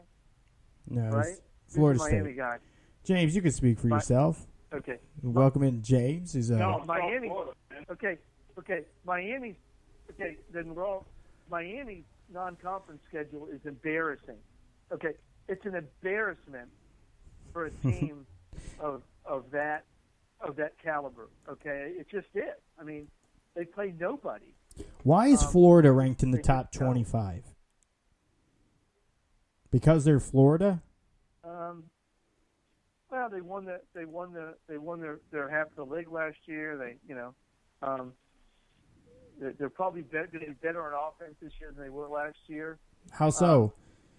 They lose their top. They lost 2 running backs. Even though I would argue their best overall back in Scarlett, he's still there. But they didn't give him carries last year. They probably not going to give him an adequate amount of carries this year. So they lose Callaway for the first game. But other than Callaway, they really didn't have any offense. The offensive line kind of played their way into shape, kind of like you did in the Church League. They start off with Michigan. Well, you asked me why I thought. Well, you asked me why I thought they were ranked. You didn't ask me if I thought they should be ranked. Yeah, that is true. If that is true. If the question was, do I think they should be ranked? I would say maybe in the low, the mid-20s. Okay, because I still don't like the fact that their offense stinks. Okay, they just have no offense. But I'm looking at Miami. Just to go back on my point. They play Arkansas State and Toledo, which I know it's a MAC team, but still from a non-conference perspective, come on, guys, you're one of the top programs in college football, and you're playing those guys. It's just embarrassing to me. I mean, Mark Richt can sit there and go, we're back, but they're not back if they don't beat anybody that is of any consequence outside their conference. And so I'm sorry, Arkansas State is not of consequence outside their conference, nor is Toledo. I think later in the season. You're selling Arkansas State. Yeah, they do play Notre Dame. So you're selling your stock on Arkansas State. Huh? You're selling your stock on Arkansas State? If you're selling it, I'll buy it. I mean, they're a good team, and they're a bowl team. But listen, everybody makes a bowl game. I mean, 65 teams. It's impossible for 65 to make a bowl game. There's only 4 teams that matter anymore, remember? It doesn't matter if you make a bowl game or not. Yeah. Yeah. So what I'm saying is, come on, Miami. You can't get a better game than Arkansas State and Toledo in your non-conference, depending on who you are. I mean, I'm looking at their own conference. Toledo was ranked last year. Come on, this is your MAC. Schools are playing. Yeah, but in all honesty, come on, you got to play better teams than that. I mean, I could see playing Toledo and Tennessee. Toledo had Georgia Tech 4 losses last season. Georgia Tech in their own conference, right? They lost by 2 to BYU. Half of the league. Georgia Tech non-conference plays Tennessee and Georgia. Okay, that's a pretty good non-conference schedule. Okay, now everybody's gonna have a cupcake in there, but come on. I mean, give me a break. Play somebody. I mean, Miami plays Bethune-Cookman, Arkansas State, and Toledo. I mean, come on. That's embarrassing for a program of their stature to be playing those kind of teams. I mean, it really is. I mean, Pittsburgh, look at Pittsburgh in their own half of the conference, right? Plays Penn State and Oklahoma State in the first 3 weeks. I mean, come on now. That's some stellar competition. That's a real non-conference schedule, right? I mean, so give me a break. It's just embarrassing, I think, for Miami to say, hey, we're a top tier program and you're playing those guys. I mean, come on, that's just ridiculous. When you look at who the other teams are playing, right? You want to weigh in here? I mean, that's kind of. I think it's kind of a semi-rarity here for this year. I think Richter's trying to get Miami into getting into the season a little bit easier there with the BCU and Arkansas State matchups before that Florida State game in Tallahassee.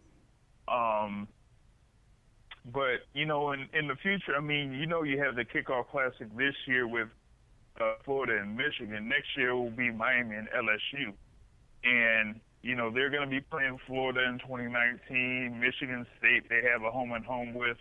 Texas A&M they have a home and home with. So, I mean, this is like one of those rare occasions there with Miami. I mean, this is, a program that's played the likes of Tennessee, Oklahoma, UCLA, among others within their program. So I think this year is, one of those years where it's like an outlier. Yeah, but sometimes your schedule's weak because the other teams aren't as strong as you think they are. But does anybody in their right mind think that Bethune-Cookman, Arkansas State, and Toledo were really going to be good at some point? You go, we just got them on a down year? I mean, come on. VCU. Toledo's been pretty consistent over the last 3 years. Would you not agree with that? Would you? Toledo. But remember, it's not a Big Five. It's not a Big Five conference school. Okay, so actually, tell me. You know what? That's not necessarily an outlier, because remember, Miami at one point did play at Appalachian State. Yeah. And this year they're playing at Arkansas State. So it's like, how come they're having these type of games here instead of, traveling? But that'll happen soon enough. I mean, 2020 they're going to be over in East Lansing, Michigan. So, and in 2022 they're going to be in College Station. So I'm like, it'll basically, I'm just waiting it out for that. Well, let's talk about Arkansas State's schedule. Look at Arkansas State's schedule, though. They start off with Nebraska, then Miami. Yes, it's a brutal schedule. But if they run the table, they probably should be in the national championship game. They have a better schedule than half the SEC schools out of conference. But my point is that you've got some schools that year after year open up or have a really good game the first 2 weeks. I'm looking at the teams in their own half of the conference. In the coastal division of the ACC, Virginia Tech played Ohio State in home and home 2 years in a row. They played Alabama. You've got Clemson plays Auburn. I'm looking at the schedule. Yeah. You've got Virginia Tech playing West Virginia. I'm just talking about the teams. Florida State against Alabama. I mean, come on. What's Miami got here now? So my point is, at the end of the season, let's just say Miami goes 11-1 and gets in the conference championship game. Should they be in consideration for the playoffs because their non-conference schedule was crap, right? I'm talking about the athletic director. That goes into the whole thing with the preseason poll then, because if I'm not mistaken, Miami is ranked in the preseason poll right now. So 18. If they have that game against Florida State, right? They have that game against Florida State, third game of the season. Whether Florida State is undefeated at that time or not, or only has one loss, say Miami loses that game and then runs the rest of the table and then has another game against Florida State. And if Florida State only has that one loss to Alabama, then I don't think the College Football Playoff Committee is going to, pass up on a one-loss ACC champion. I don't think so. Yeah, but Florida State will have played Alabama and Florida. I'm just looking at the schedule. Miami's schedule is woefully inadequate. They do play Florida State, but they don't play Clemson or they don't play Louisville. I'm just looking at it from that perspective. They play Syracuse at Duke. It's a tough road for Miami. Now, don't get me wrong. I think Miami's going to be really good. I think the critical game for Miami, as a Virginia Tech fan anyway, is going to be November 6th against Virginia Tech. That may very well be for the Coastal Division title, but the Coastal is always a pretty much more of a crapshoot because you got 3 or 4 teams. This year you got Miami, Virginia Tech, Georgia Tech, probably all in the mix for that. But I'm just talking about now. Obviously, hopefully, looking forward, Miami's got better schedules because they should. The caliber of program that they are, they should do better than that. Don't you agree? I understand going forward, but I'm just trying to get. They really should be playing a better schedule than that. Because the committee's going to go, you know, Florida State played Alabama. Florida has that type of schedule every year. Oh, I'm not. I can take pot shots, and I will. My blog next week will be, you know, I'm going to take pot shots at all the teams that have cake schedules, right? Are you doing your big boy pants and diapers? They're not alone. Yes. I mean, you know, Michigan State, Bowling Green, they start off with a couple of MAC teams, but you also have the dynamic of the conferences that have 9 conference games versus the ones that have 8. The ACC has 8 conference games. With only 8 conference games, you've got to play a couple of better non-conference games, right? The Pac-12 and the Big Ten have 9 conference games as well as the Big 12. So you really only have one shot at a good non-conference game, even though USC stepped up and they got the big boy pants on this year, right? Yeah. As does Oklahoma State. You know, there's some big boy schedules out here, and so I think that if you're really going to do this thing right, you've got to get some more consistency. And the NCAA, of course, doesn't regulate schedules. They have no control over this, right? So there is no controlling body over this, which is part of the problem with the game as I see it right now, right? There's too much inconsistency, especially when there's so much money at stake, right? I mean, there's a lot of money at stake. There's bonuses for coaches. There's high-profile games for players. It's a big business, and we've got some inconsistency. The NFL does a great job of doing all that. They balance everything out. They do a great job, right? The college football, and I won't even say NCAA because all they do is regulate scholarships and all that kind of stuff. They do nothing about the stuff, the schedules, et cetera.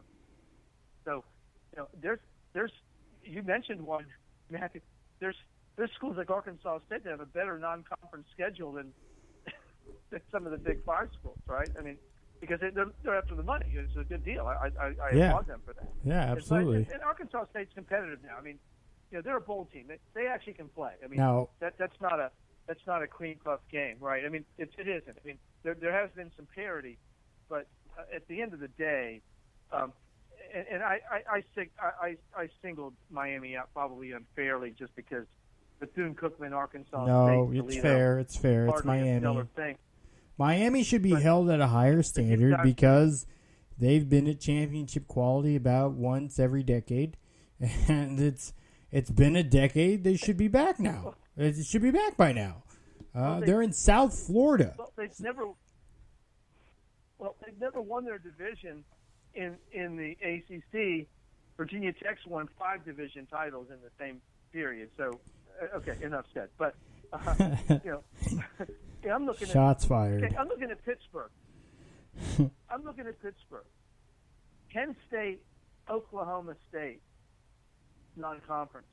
That's pretty stellar. I mean, Penn State's picked to finish first or second in their half of the league. Oklahoma State's picked to finish first or second in the Big 12. Oh my gosh, that's pretty tough out of the chute. I mean, that's just second and third games. And I'm just comparing it to other teams, and so it's a little bit. Now, I will say Wake Forest is on the same page. They play Presbyterian. They have to pray before it. Utah State and Appalachian State. Now that's not exactly a stellar non-conference, but that's Wake Forest. It's not Miami, But anyway, just saying. You'll see my blog next week. That whole you're right. The diapers, training pants, and big boy pants thing. So I take no favorites there, but Miami, I'll take a shot. But hey, Matthew, South Florida, San Jose State, Stony Brook, and Connecticut. Really? I mean, really? Connecticut's in conference. Okay. That's in conference. Well, I know, but they're going to play basketball, at that game. But might be the same score. It might be the same score. We watch out. They do play Illinois. Hey! You gotta watch it there with South Florida. Remember, I mean, that team has been looking for, trying to get those games against the other bigger schools, and they were, to me, I mean, they were fortunate to have those home and home series against, Miami and Florida State. They can't get one with Florida because we all know that Florida's a bunch of cowards, but. Basically. At least, they're looking for those games like the Oklahoma game or Alabama. I mean, they've done that since, they started their football program.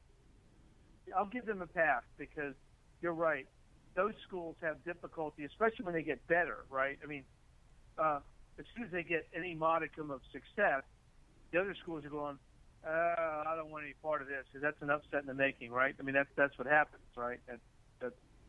Yeah, I mean, USF was able to beat FSU and Doak Campbell, a few years back. So. Yeah, that was the end of that. So, anyway, it just and I think that and I guess the bigger picture is that the discrepancy in the quality of the schedules makes it more difficult for the committee to get it down to 4 teams, right? I mean, that's my point.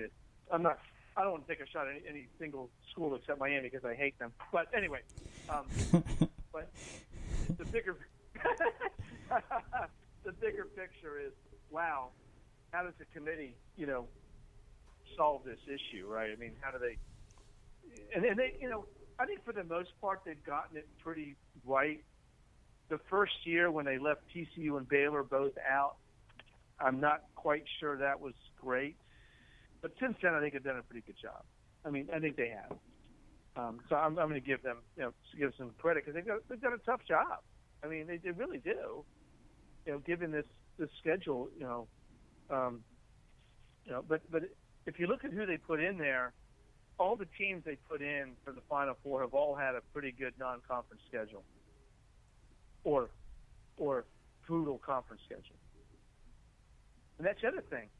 The Big Ten. If you look at how the Big Ten does their non-conference schedule, like last year, Wisconsin had a brutal non-conference. Remember that we talked about the conference schedule? We talked about it. They played Ohio State, Michigan State, back to back to back, and 2 of them on the road. And you're going, holy crap! They had to play. Their three games against the other half of the league were all against the top teams in the other half of the league. Wow, that's hard to. That's hard to ascertain how good they were, and of course they didn't get to the finals. So because of that, so it's and I guess the other half of me, Matthew and James, says, well, but that's what makes it interesting. It gives us something to talk about, and people listen to us, right? Because wow, it's interesting. It's not that straightforward. So I'll take the good with the bad on that. Now, as far just taking a look, and that's the one thing. Like this year, Wisconsin, I think they have a much better chance this year because they don't have the same insane schedule. They have FAU at home, and they start with Utah State at home. BYU, they go to BYU, which you don't know. And that's a quality game. Because BYU is pretty good. I mean, that's not a horrible and BYU game, actually has a pretty again. They're a non-conference school. Besides their first game of the year, the second game is LSU. Then they got Utah, Wisconsin, Utah State, Boise State, Mississippi State, East Carolina, San Jose State, Fresno State, and then UNLV because they couldn't find any other schools that had state in it, evidently.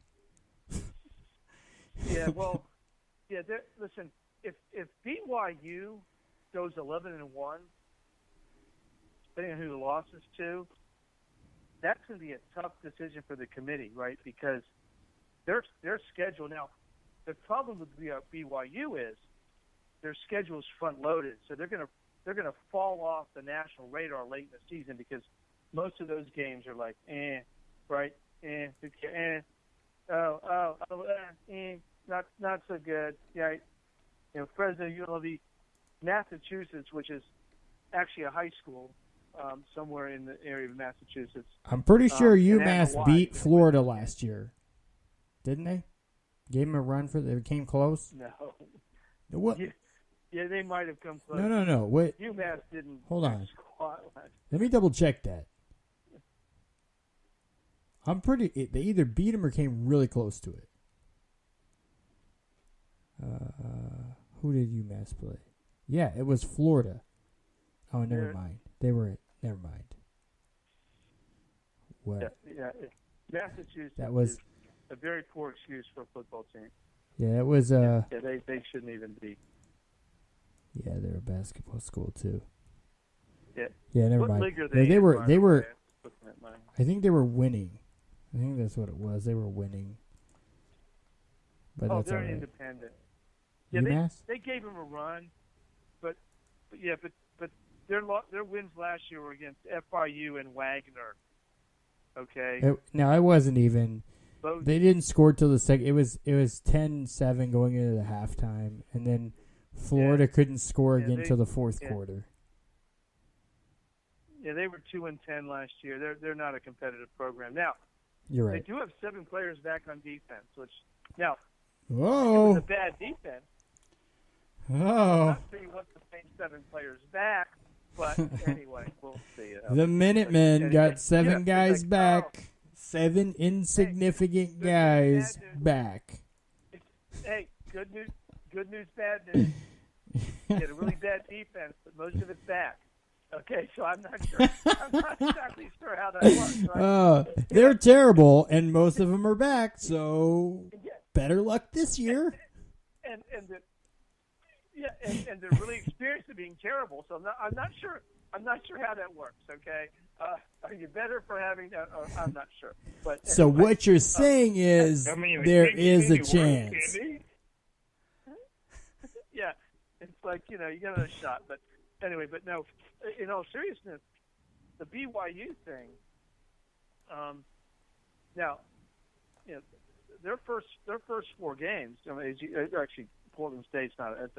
It's an FCS school, but you got LSU, Utah, Wisconsin. I mean, they could make some noise. And they got Boise State and then Mississippi State later on. Yeah, they could make some noise, and that's going to give the committee some pause because that's a good schedule. I mean, but as I said, the end of it's not that great. And so, unless one of those teams at the end has a better season, we think. Jesus. But so, UMass. plus BYU, they won. Who does their recruiting? BYU won 8. Yeah, BYU won 8 of 9 to end last season. That's a team. That's a team to watch, right? I mean, that really is a team to watch. So we'll have to see about that. That's a team that's as you notice, I've done some blogs on the first 4 weeks of the season, the big games, and BYU's in a couple of them because that's an interesting team to see how they come through that. Even though Mississippi State's not supposed to be great in the SEC, that is an SEC team, and Boise's Boise. I mean, they're a signature program, so they have some chances to make some noise early in the season and surprise some people. And we still don't know how LSU's going to be. I mean, Ed Orgeron's in his first season after being interim. That you want to catch a team early if you're going to catch them, and they get LSU early. Although it's in Houston, so it's ostensibly a home game for LSU. I mean, it's not very far, so we'll see about that. UMass signed a 4-star. Oh, wait, never mind. That's basketball. I'm just surprised. No, because I was looking at the football roster, and it's like, no, they did. They did. Football, a 4-star athlete out of Tennessee.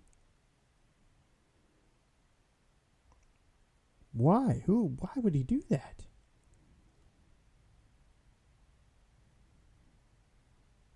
Shatar McClay. He's ranked 30th overall as an athlete, 4-star. He committed to UMass. That's called couldn't get in academically anywhere else. Yeah. Anyway, Maybe. Just a guess. They have Transcript? five Transcript? We don't care about transcript. birth certificate. Come on in. Here's your test. What's 2 + 2? 3. Well, you're close. Come on in. You got within 1. We're good. Okay, I see. Anyway. He's 5'11". That's the fuzzy math. He's 5'11", 175 pounds. Even if he is, again, that sounds like he's probably like a running back, a slot receiver, or a defensive back at 5'11", 175 pounds. He's actually 5'9", 155 because that's Probably. really what he is, right? He had his cleats and pads on when they did the measurements. I forgot to tell you, I changed my name because I still have 4 years of eligibility left. I'm going to UMass in the fall. Yeah. You know what? I think we should all go to UMass and ball out. Are you going to play quarterback, Kevin? No, I'm going to play. I'm going to be like I'm like Edelman. I'll be like the Edelman. A slot on receiver. James, you're playing middle linebacker. I'm taking it, right? Linebacker. Yeah, you can play middle linebacker. We could be like Bosch, Wade, and James. We could be like Bosch, Wade, and James and just sell ourselves as a package deal. I know. I think that's what we should do. I mean, they have. I'm wide out all the way. I'm going to be a wide out all the way. Well, Wait, you can't be a linebacker either, Matt? No, my hands are way too good to be a linebacker. Can't waste good stuff. You know?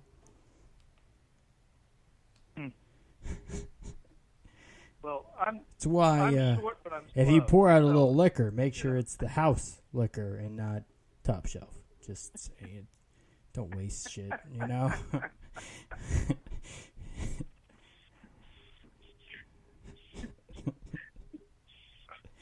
Is that wrong? I'm not pouring out, you know, Hennessy White on the ground. It's just expensive. If you buy it in the U.S. If you buy it outside the U.S., like in the Dominican Republic, it's about the same price as all the other stuff. But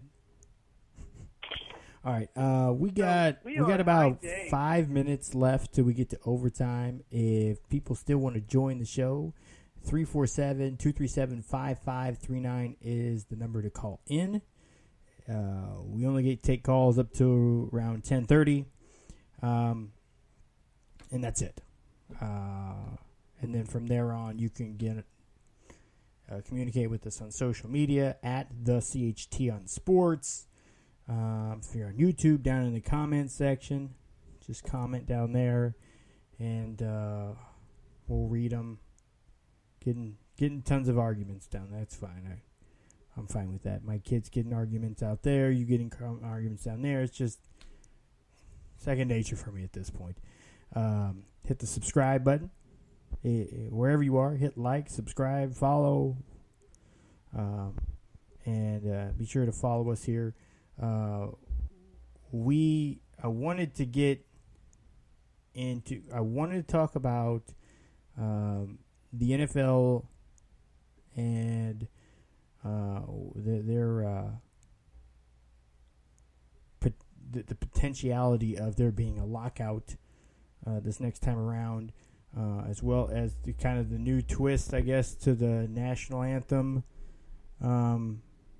protests. And I have a remedy, if it even is really, if there needs to be a remedy of it anyways. a simple fix for it. I do want to get into here. I'll get into that in the overtime segment, but now I have you on here, James. I wanted to get into a little bit of the fight this weekend because it was of such a historic magnitude, and I went off on a rant on Twitter this weekend, angry at ESPN, Stephen A. Smith, and Max Kellerman, just from the way that they handled the promotion of the fight that was their telecast, and or really lack thereof. It was to put it in blunt terms, it was shit performance by them in a way of pushing people to this fight. Yes, I know it's a week before McGregor and Mayweather, but that's all the more reason to push this fight. It's all the more reason to push this fight, you know. You push Pacquiao Horn. Most people don't know. Most people that follow boxing really don't even know who the hell Jeff Horn is. Let alone you promoting the crap out of it. So Stephen A. Smith don't even know who Jeff Horn is. Stephen A. Smith doesn't know a lot of things, but he's willing to show it by his complaints. And the fact that he wasn't on the boxing telecast was great. 90 seconds. We had about, just got a warning here that got about 60 seconds if you want to call in 347-237-5539. You know, they put out their B team, which I'm fine with that because Lupe Contreras, who's a friend of the show, he's been on here many times. He did the ring announcing for this fight, which is awesome for him. So happy for him that he was able to enjoy 60 seconds. Doing that. But they didn't push the fight. I think there was so much more they could have done on the simplest levels. You know, I mean, I keep hearing throughout radio about Pacquiao. You're going to watch Pacquiao? You're going to watch... Yeah. Okay, cool. You pushed the shit out of the Pacquiao fight, and it got good numbers. So, is it weird if you promote the fight that people watch? I think this is something... This was a huge missed opportunity. Because they actually spent on ESPN that followed the fight. They 10 seconds. spent more time on reporting on a cricket match, but not even the cricket match. The fans that were hitting a freaking blow-up soccer volleyball thing, beach ball, in the crowd, and the security took it away, and it was kind of a back and forth, and then they protested with all these ridiculous costumes, and then security joked about giving it back or not. They did more time on this stupidity than they did on all the fights, including the fight where someone joined the ranks of the undisputed and undefeated, which is a very rare few, and one of even a rare bunch of people that have unified a division. He has all four of the meaningful belts and then the ring magazine belt too. So by all accounts, undisputed, undefeated, unified champ. Like, you can't get higher honors than that. So they miss out on this for what? So they can talk about Mayweather, a fight that they're not even broadcasting. They're not even doing the telecast for it. It's going to be on Showtime, pay-per-view, not on ESPN. You know, They literally what they did. They literally said, "Hey, this guy's girlfriend is so hot. She's so smoking hot," and they just neglected their hot girlfriend themselves. It's like, well, I mean, I think that goes into what the move is for ESPN nowadays. I think they're more into that whole social media or whatever millennial or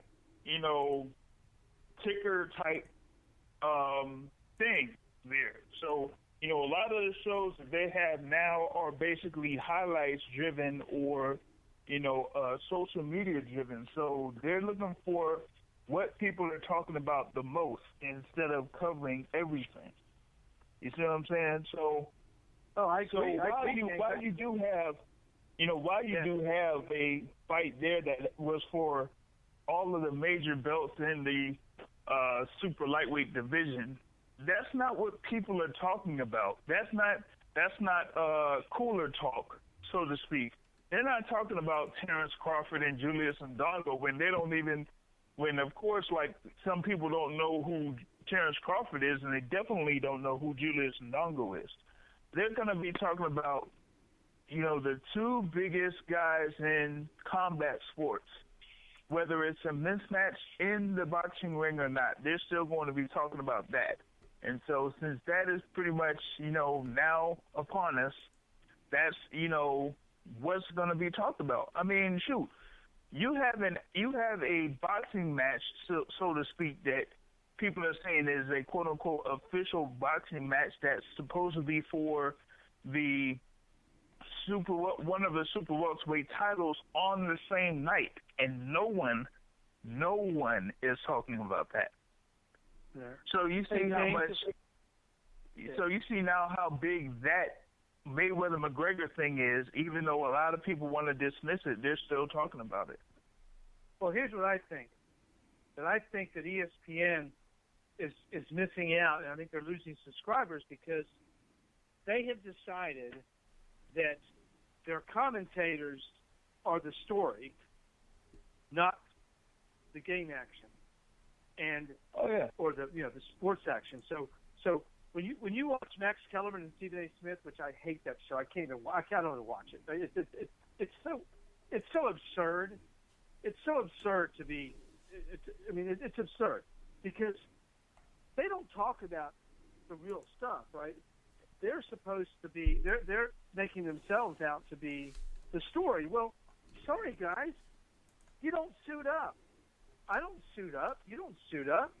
The story should be the action on the field, between the lines, on the course, on the court, right?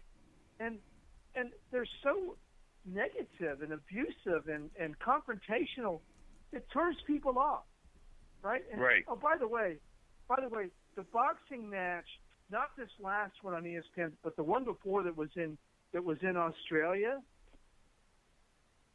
That Pacquiao, Jeff Horn. The Pacquiao Horn was in Australia in August 2nd. Oh my God! I'm sorry. Pacquiao got robbed. I mean, I watched that fight. Anybody in their right mind watches that fight. They know who won that fight. But you know why Horn won. But that was absurd. But there was no commentary on that. I mean, you got to look at the match, dissect the match. Give some commentary on that. Give some intelligent breakdown, right? Do something that's not about yourself. These that's the thing. The funny thing is they've created themselves as the show, right? As opposed to the sports action. So and so I don't actually begrudge Nick Saban last week when he goes, "Hey, you guys have all the answers. Why don't we even play the games? Because you guys obviously are the show, right?" He's just being grumpy. I thought it was hilarious. Oh, it was. Because he's actually doing a job, right? I thought it was hilarious. But so my point being that ESPN has lost touch with what people really want to, and that's why they're losing subscribers. That's a real numbers thing. That's not I'm not making that up, right? They're losing 1 million subscribers a month kind of thing. It's a real thing because they're out of touch. And it's also too much. It's also too much media chasing too little content. You've got CBS Sports, you've got NBC Sports, you've got Fox Sports, you've got ESPN with 4 networks, radio. Yeah. Come on, guys. Right? It's too much. But and the thing is that we've talked about this in our various shows, but when you have specialty networks now that cover major sports 24/7, it's almost like little to no need for people to go to ESPN for that, because they used to do that. Right. But now you got the NFL network, so you don't really go to guys like that's why Chris Berman and Tom Jackson are not there anymore, because NFL Network does that 24/7. And so now, while you do have a few guys that are from the NFL that, are there for NFL Prime Time or NFL Countdown now, it's not like how it was with Berman and Jackson, You got the Golf Channel, right? I mean, if I want to do something, if I want to watch golf, if there's a big tournament coming up, I'm going to Morning Drive on Golf Channel, right? I'm watching those guys, right? I'm not trying to find some niche thing. I'm going to Golf Channel because those guys know golf. U.S. Open, tennis. I'm going to Tennis Channel, right? That's where I'm going. I'm not going to see some kind of random, And plus, they're making, as I said before, they're making themselves a story, and that's a no-no. You're right. I mean, in journalism, and I did a lot of journalism in college. The number one rule was you report the story. You don't become the story. And they're trying to be. And Stephen A. Smith, I know he's a smart guy. I think he's a lot of intelligent things to say, but I can't stand him because he tries to make himself the story. He tries to make himself the story. And when we talk about here every week, we talk about the action that we're not the story. I mean, I'm not the story. The story is the action, or the athletes that have worked really hard to be the best at their craft. We talked about LeBron James and Michael Jordan, all that. We talk about them. We're not talking about us or our opinions. We're just sharing, some things about them. Yeah. And the thing is, it's not about us. Yeah, and the thing is too is that I think a lot of most of the things now, being in this age is like everything is accessible now. So more stories are about personal stuff than it is about on the field. So it's like, what's this guy doing at a Saturday night over in Club XS or anything like that, or here they are at a photo shoot and such. I'm like, we don't really need to know all of that. We don't need to, find out if they're doing a little article in GQ magazine. Let that be outside. We don't need to, cover all of that right now. Just cover what they're doing on the field or, during training camp or whatever it is.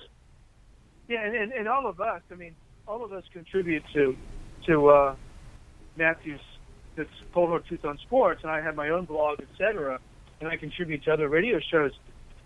We put our money where our mouth is. We don't talk about that stuff, right? I mean, I've never seen you write anything about that, James, or you, Matthew. We talk about what's influencing the actual results on the field or the court or the whatever.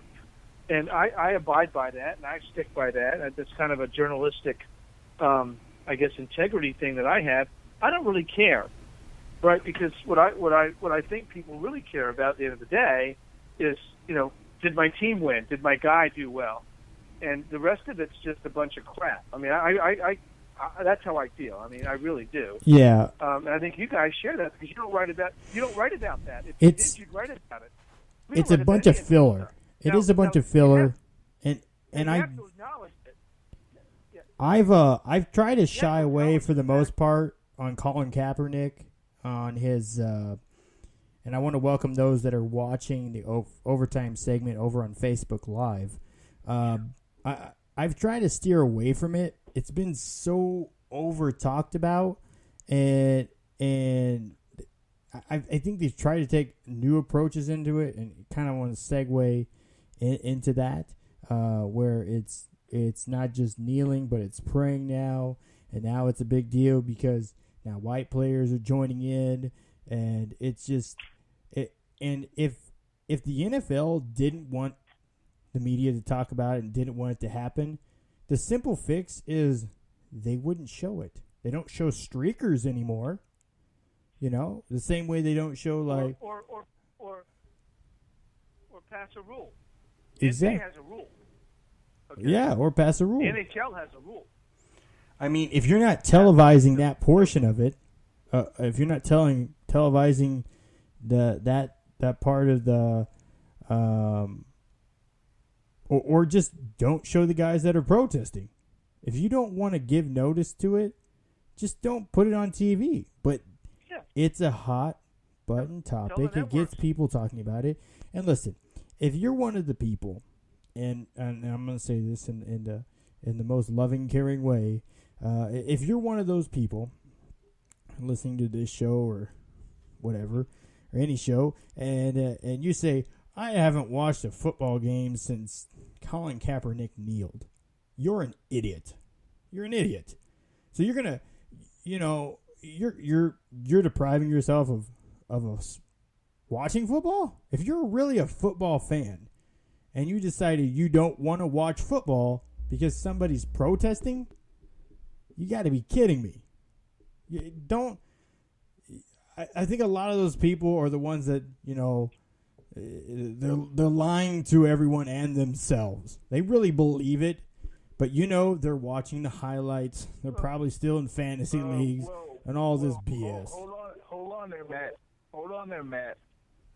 Because I could tell you that you are actually chatting with people that actually don't watch the NFL because of that reason. So that don't. My thing is that hold on. Hold on. So you're saying guys in the group stopped watching the NFL because Kaepernick kneeled? Yes, that is correct. But that goes into unpack that a little bit more. Okay, yeah. So obviously it's deeper. But that goes into something that's much deeper than that, because it's not even just about Colin Kaepernick in reference to him kneeling. You got to understand something. Professional leagues, there are some things that you can do and that you cannot do in professional leagues. And so for him to do something like that in the NFL, whether he's being locked out because of that, that's one thing. But there's just some things that you cannot do as a professional athlete and, still be viewed the same way. There's been past examples of this, not just in the NFL. So let me. Wants to speak their mind, they should be able to do that without penalty. I agree. So are they boycotting it because he protested, or because teams aren't giving him an option to play? Like he's not getting a fair shake. Most of it is because these other teams have signed other quarterbacks. Okay, so I'm fine. That's understand. I get that reason. Why not? I get that. I don't necessarily agree. Right? But no. What I'm saying is the kneeling part. So it's not. They're not protesting. They're not protesting. They're not boycotting the league because he kneeled. They're boycotting the league because he protested, and now the league is seemingly having a problem with his freedom of speech, and they're colluding or blacklisting him from being in the league because of the protesting. Is that more? Am I understanding that correctly? Well then on top of that though, now you have other players doing the same thing now. Yeah, so and they're still what is going to be done to them. Yeah. By the way, Michael Rose-Ivy was the guy that got the attention in college football for doing it from Nebraska, he's in the league. He plays for the Bears. He's in the league. He didn't get drafted. He went undrafted, but I didn't think he would get drafted anyways. I mean, it was pretty heavy. It was a pretty heavy draft, especially for linebackers. He went undrafted, but he signed with the Bears. He made it to camp. So, it's not about is he protesting or is he not protesting. A lot of guys have protested alongside them, or on their own teams. So, the fact that Colin Kaepernick protested and he's not getting a shake, it makes you wonder, why is he not getting a shake after being outspoken? Now, on the end for Kaepernick... Well, I think it's... Matthew, yeah. I think it's pretty clear why he's not getting a shake. But here's the thing that I think is kind of astounding is, and I've been criticized for this, but I'm going to say it, Colin Kaepernick got criticized for exercising the very right that is exemplified by the flag. Yes. So from a logical perspective, it's like, okay, so you sing the national anthem, you respect the flag, you respect the Constitution. And the Constitution says we have freedom of speech and freedom of expression, freedom of religion. Colin Kaepernick expressed all that by kneeling for the national anthem. Well, actually, he sat for 2 games. Listen, no, the rights that our forefathers fought for in World War II, and et cetera, the battles they fought to protect those rights. He's being criticized for exercising his very rights. I don't get it. I think I don't care whether he kneels for the. I don't have a particular opinion on that. For myself, I stand for the national anthem. But that's a personal decision. I'm not going to try to impose my own personal views onto Colin Kaepernick. But he has a right in this country to not stand for the national anthem. Yes. He has that right, and he exercised that right. So what's the deal? Now, if I'm a college football if I'm a pro football coach, and I've got a guy like Colin Kaepernick who's available, I don't understand why the Seahawks didn't go after that guy because he plays exactly like Russell Wilson. Well, yeah, so, they're saying... I'll say so there. He's blackballed. They're blackballing him. Pete Carroll said it's because he wanted to be a starting quarterback, and he wanted starting quarterback pay, and he didn't. He said also, he's like, I don't want to rob him of the opportunity of being a starting quarterback because he's going to be a backup here. But that's the other thing is, okay, so that goes by. I understand that. So that goes by. So you're looking at. That's a football reason, right? That's a football reason. Yes.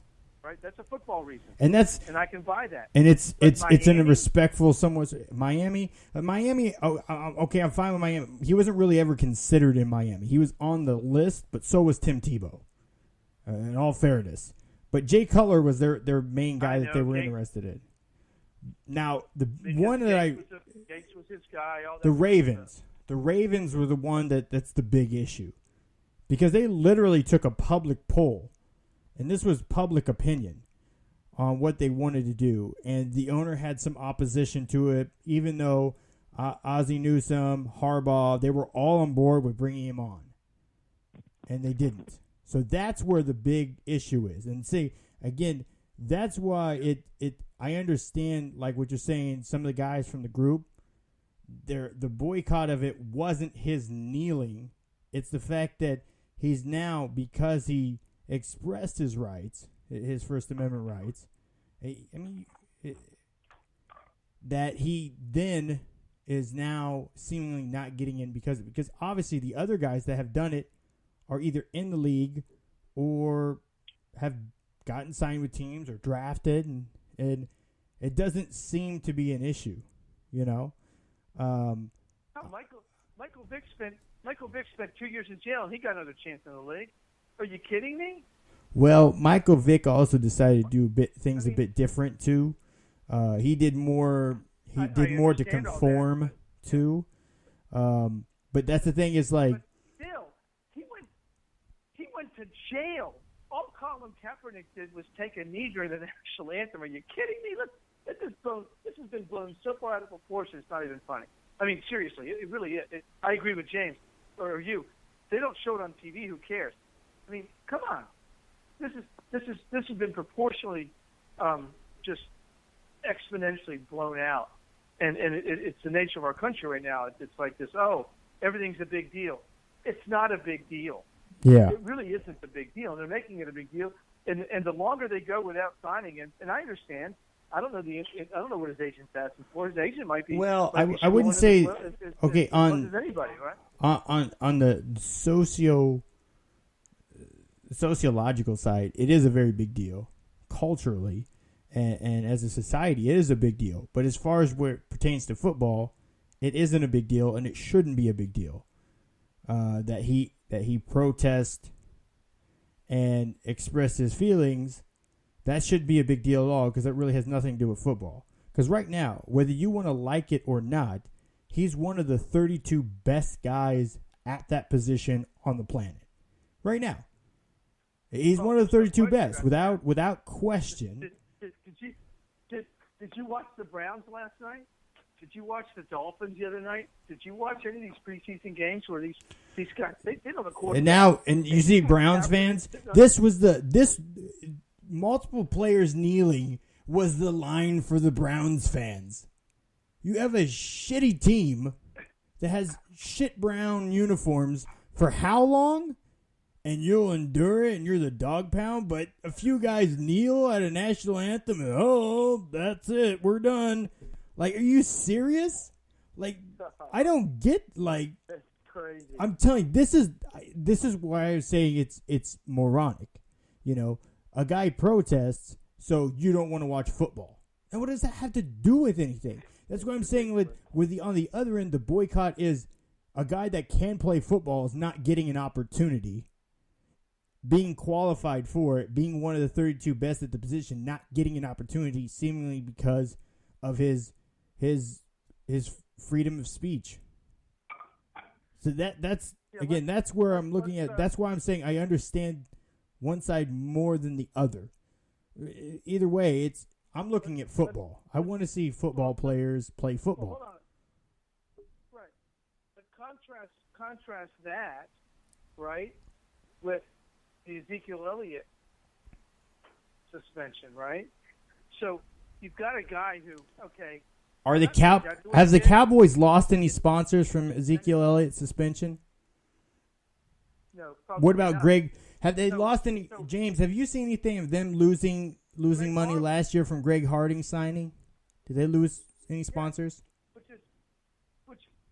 And that guy. Nah. That guy. It's the Cowboys. And that guy's a poor excuse for a human being. I'm So sorry, he is. We can honestly look at somebody and say, you violated a human being, and but he can play. But a guy that violates dogs, no, that's inconceivable. And it wasn't even guys that violated dogs. It was a guy that managed an organization that ran dog-on-dog violence. Right. Michael Vick spent more time in prison combined than Ray Rice, Greg Harlan, and anybody else in the NFL that's been in a domestic dispute, right? And Colin Kaepernick has faced more problems and more ridicule by kneeling to the national anthem than any of those guys that did domestic dispute, domestic violence. That, to me, is a societal issue. That, to me, is wrong. That's what we should be addressing. That's ridiculous, right? Yes. Nobody should have the right to strike any other human being, right? I don't care what the circumstances are. You just don't do it. And we're giving these guys a pass. And Colin Kaepernick has been ostracized for exercising his constitutional rights that weren't even against the rules of the league. And all Now, you along, explain that to me. and all along, doing tons of good within the community, helping people get a second chance on finding a job, Yes. helping people that are less fortunate find opportunities to better themselves and their communities and life. Again, still donating checks, still donating money and time. See, my big thing was when Cap sat Again, he sat for 2 games, then he kneeled, and then it became a problem. A problem for people. Okay, you're going to do the protest. What comes next? What are you going to, is this for attention or what is it? It's clearly something he believes. And that's why, it's I mean, anybody want to protest, but if you want to add more validity, add consistency to your message. So he's added consistency in his action to the message. And by the way, we're tearing down statues based on the same principle, and he gets ostracized. Hold on just a second. Just a second. We have an inconsistency. We have some breaking news. This just in. Dana White is just announcing John Bones Jones has failed another drug test before UFC 114. I repeat, John Bones Jones failed another drug test before UFC 114. And well, that can't be good. Dana White is, if you could look at if you could, not good at all. Elated and happy, he's like to the it's like, to describe his face is utter like WTF. What do I do with this guy? What do I do with him? I don't know. Utter disgust, confusion. It disappointment. I guess you could stop drug testing. Well, I guess you could stop drug testing, and then maybe then your problem's kind of resolved. But anyway, yeah. Just saying. Yeah. Maybe that's what they got to do. Stop the drug testing. Man, that's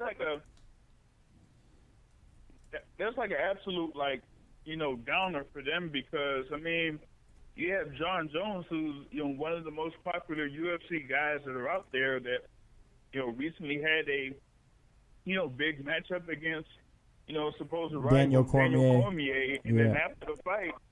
Yeah, and then after the fight, he calls out Brock Lesnar for, something, a fight that could have happened, around the same time next year that would have, garnered lots of buzz. Because when it comes to, pay-per-view success in the UFC, there's 2 guys that really brought it. One is Conor McGregor, and the other is Brock Lesnar.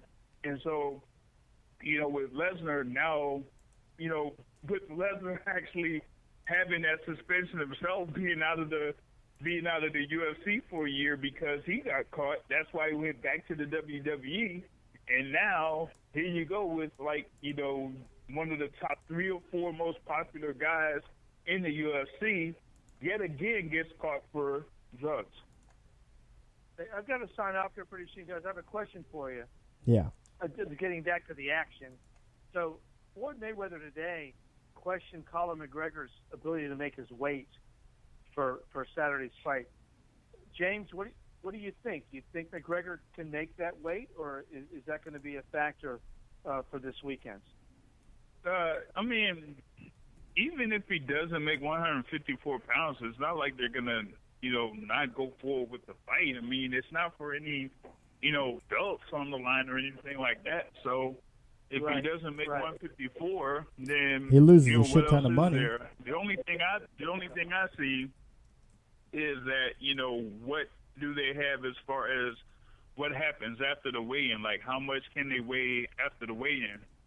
Because that may be a factor as well. Does that mean McGregor gets to put on a little bit of weight before the bout? How does that work? I'm not sure how that works from the rules of boxing.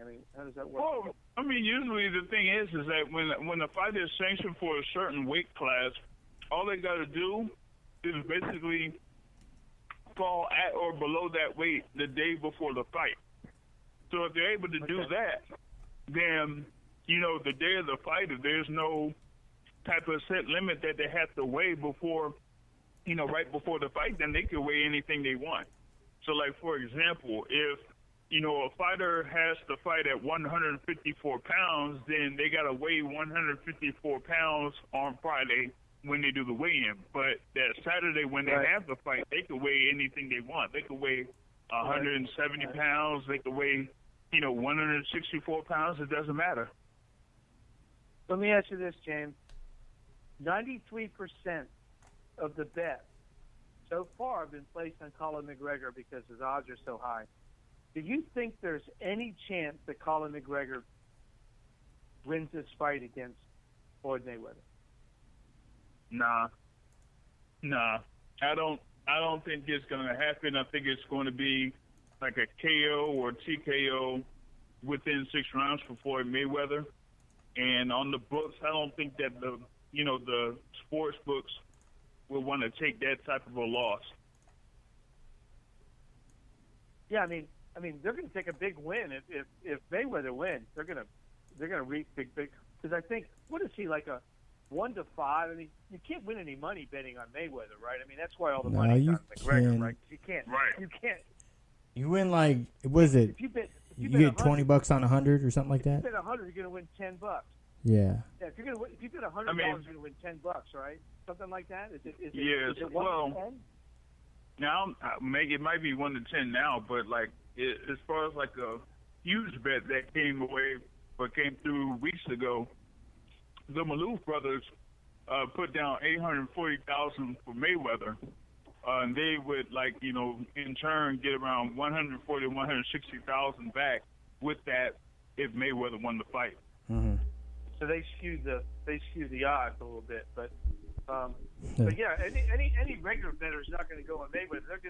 They're going to put down 10 to win $550 or $500 or something. Right. That's how it's going to work, right? Yeah. Right. That's why all that money's going on. Yeah. Giving up. Yeah. Clean. That's clean. Let's put it. Okay. That's just one of your opinion because I don't see McGregor winning this thing unless he gets a lucky. But nobody's gotten a lucky punch on Mayweather in 49 fights, and so and he's not the guy to do it, right? I mean, he doesn't box. Well, I wouldn't say nobody's gotten a lucky punch. People have gotten away with getting lucky punches and it not resulting in a win. Right. I'll go with that. I mean, there's been 3 guys that have had laid decent leather on him. He didn't get counted for knockdown on one, and then another one he basically held the guy, and the ref was like, "All right, yeah, I'll allow that. Yeah, that's cool, I guess. Whatever." Three guys in 49 fights, all of them boxers, and McGregor's not a boxer. So I know that there's a lot of interest in this, just from the standpoint of they've hyped it, but I don't think the pay-per-view numbers are as high as they had hoped. But they're still going to make gobs of money, right? They're going to make lots of money, right? And good for them. I mean, okay, I'm not going to begrudge anybody. We all like to make money. I don't begrudge them at all. They've done what they can, and Mayweather's maximized his value. I'm not buying the fight myself. If somebody wants to have a fight party, I can pay $10 and show up. I probably will. I do have some interest in it, but I was just curious about, James, your take on it, being a boxing guy, what you really think the chances are. And I don't see a big shot, but who knows? It's just. Yeah. I mean, I don't see it being, that competitive unless, they try to do something the first 1 or 2 rounds or so. But then after that, Floyd will make his adjustments and then basically blow him out. I mean, he'll do what he does, right? He's a defensive fighter. So It's, but I think... We know what the fight's going to look like, right? You know what the fight's going to look like. Well, at the end of the day. That's where the debate is. Is it going to be competitive? Is it going to be entertaining? Competitive, no. Entertaining, yes. I think it's going to be entertaining, and I actually see this fight looking a lot like Mayweather Maidana 1. I'm almost certain Floyd's going to give him opportunity to hit him against the ropes where he's blocking it, and that's where the crowd really gets drawn into it, where they get the rope-a-dope action is where they get excited because they feel like he's getting some shots in. He may even win a round or two. So, the prop bets are really the most attractive thing here. Can Conor McGregor winning a round, Conor McGregor winning 2 rounds? The prop bets are really where all the action is at. If you're looking to try to make money on the fight gambling, Kevin, do you think it's fixed? Do you think it's fixed? Fixed? Do you think the fix is in that Mayweather will let him win a couple rounds, and the fix is in saying, well, I'm going to let you do this, I'm going to let you do that. End of the day, you got to let me win. And the second question, James, is should this count? Like the record. I don't know about the 49 and 0 Rocky Marciano streak is on the line here. Should this count? Well, all right. Two things. The thing about the over-unders, I don't know, like how much people who gain or lose in reference to those over-unders is basically the straight-up bets that kind of like bring in the most money as far as like bets are concerned. I don't know if there was a lot of people that put in for the fight going under 6 rounds or something like that, but that was like the most notable thing about over-unders in reference to this particular fight. Now, as far as like the fight counting, it still counts, but my thing is that the whole 49 and 0, 50 and 0 thing is overblown. There's been guys that have won more than 49 consecutive fights, or probably retired with more than 49 wins or whatever it is. Even though one guy had one draw, they were 51-0-1. But the thing about this is that they just it's just something that's for marketing. The thing with Conor McGregor, having his first professional fight, yes, it should count on 2 fronts. Because, number one, with this being the whole thing about boxing versus UFC, right? Yeah. Back in the day when James Toney went from boxing to UFC, to fight, and he fought Randy Couture, that fight counted for Randy Couture and James Toney. So Couture has that win on his record for MMA. So on the flip side, it should count for Floyd Mayweather. And on top of that, there have been multiple boxers over the course of the history of boxing that have had fights against guys that had their debut fight while, they've been a professional for almost, 10, 15 plus years. They already had like 60 fights in their career. So yeah, just a quick reference. If it's licensed, it counts. A quick reference, real quick, James. Hold on. I mean, that was hold on a second, open Kevin. Question.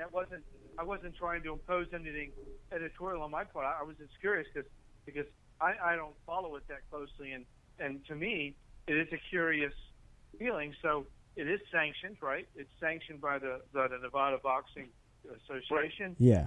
It's under boxing rules. Now, what about them allowing the 8-ounce gloves versus the 10-ounce gloves for that weight class? What do you think about that? Oh, real quick. That was a rarity that they would be able to do that. Real quick. Let me give a reference for the listeners real quick on the last thing you were saying before you highlight that. And that's James Bell, the editor for boxing for the Cold Hard Truth on Sports, and contributor for college football, and the host of the Boxing Source radio show. It's every Sunday from 7:30 to 8:30 here on Blog Talk Radio on the GoLong Media channel. What he was referencing before with Randy Couture and James Toney was the UFC 118. That's almost 100 fights ago of those specials from UFC. But that's the reference that he was talking about there.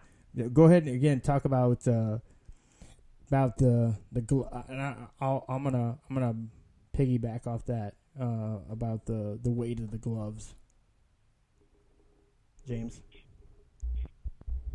Oh, about in reference to what?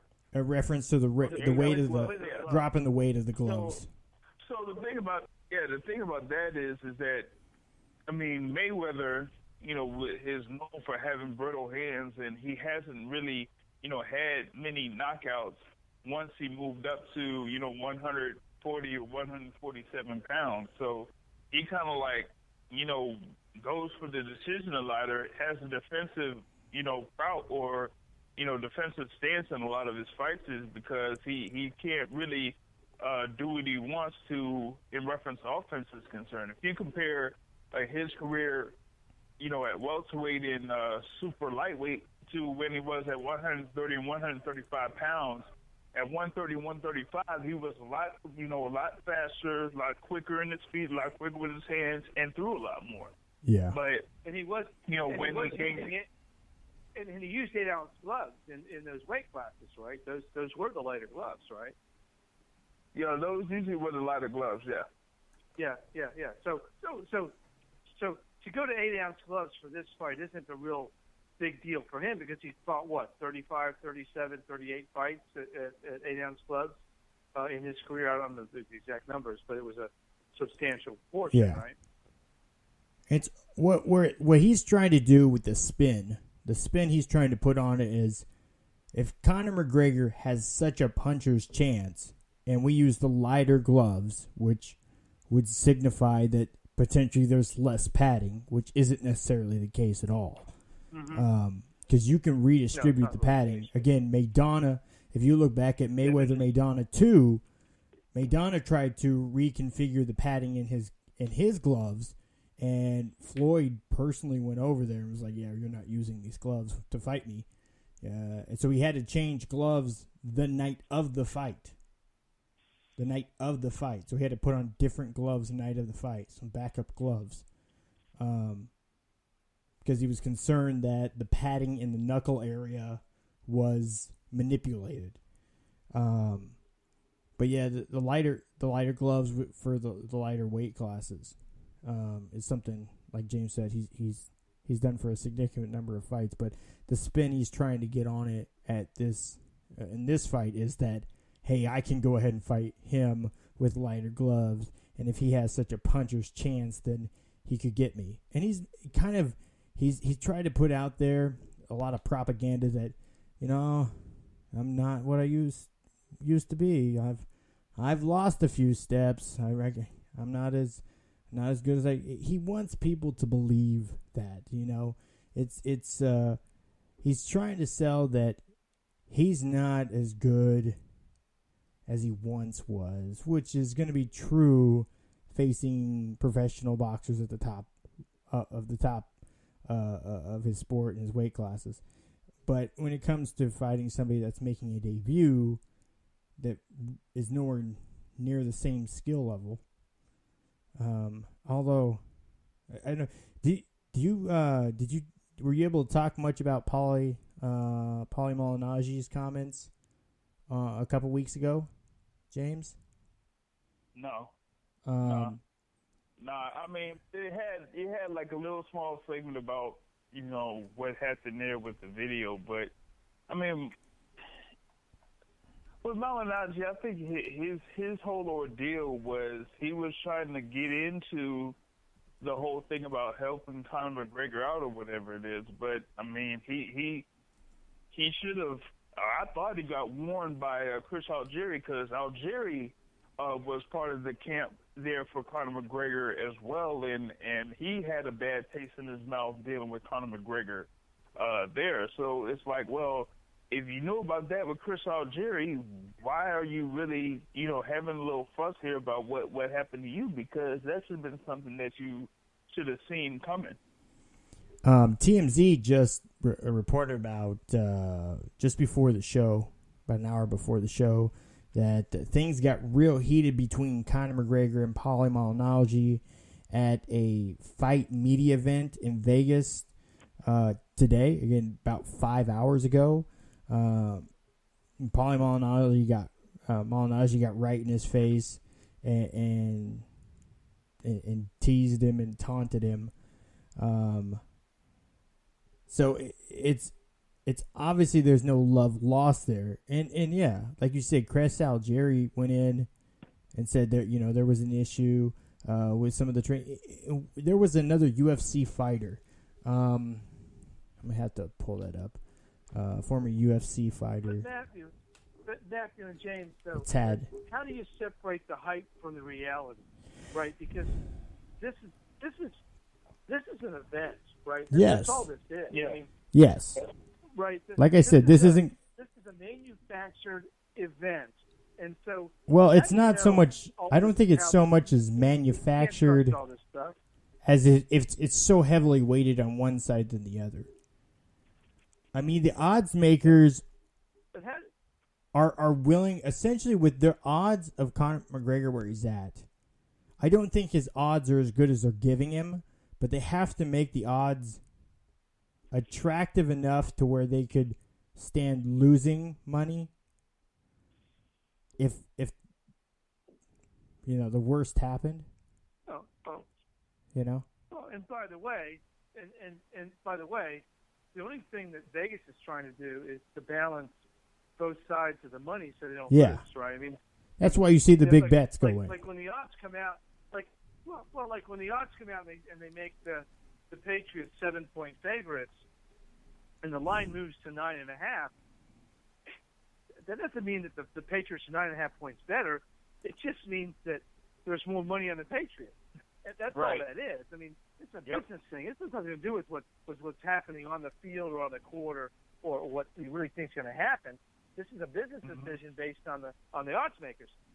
And so the fact is, they've got to make the line. The reason they had to make the line 1 to 10 on Mayweather is because nobody in their right mind is betting on McGregor unless you're going to make a lot of money, unless their $10 can reap them a fortune.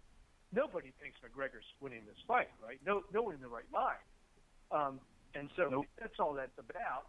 And so the hype about this thing, I mean, this is an event. They're trying to promote pay-per-view. They're trying to get their $99. And this is what it's all about. I mean, the whole Meg Johnny thing, is that real or not? We don't know, right? It's like a horse race. It's like, you get the favorite, and oh my gosh, he came in 5th. I bet on him, and yeah. Anytime there's gambling involved, I'm skeptical. Okay, I mean, and in this case, I'm highly skeptical of this entire thing because I have no idea. Mayweather has made a fortune betting on himself, right? Yeah. A large part of his fortune is betting on himself.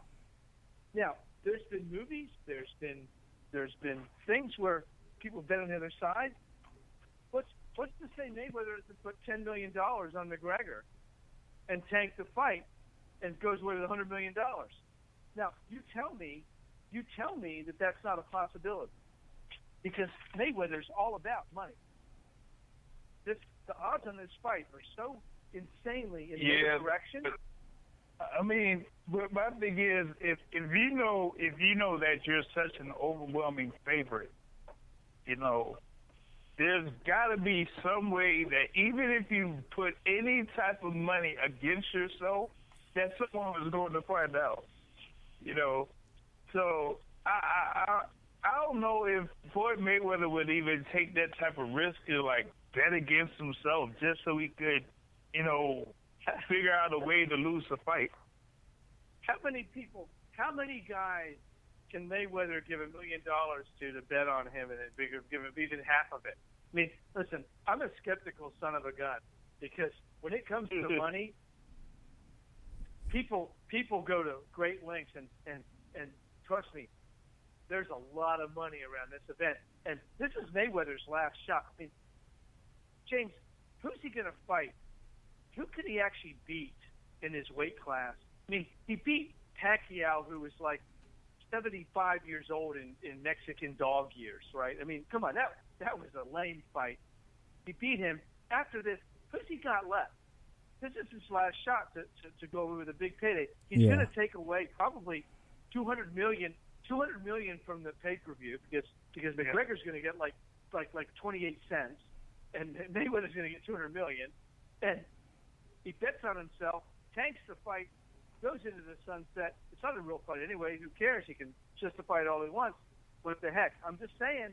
I'm skeptical. That's the whole skeptical thing going on. It's just, I mean, this is all, it's mostly a business move because, I mean, after he got his Showtime deal done, I mean, he made his money. He fought who he wanted to fight. He fought, the guy that people didn't think he would fight. And so once he did that, it's like, there's nothing left for him to prove in the ring. Yeah, there. Exactly. So why did he take this fight?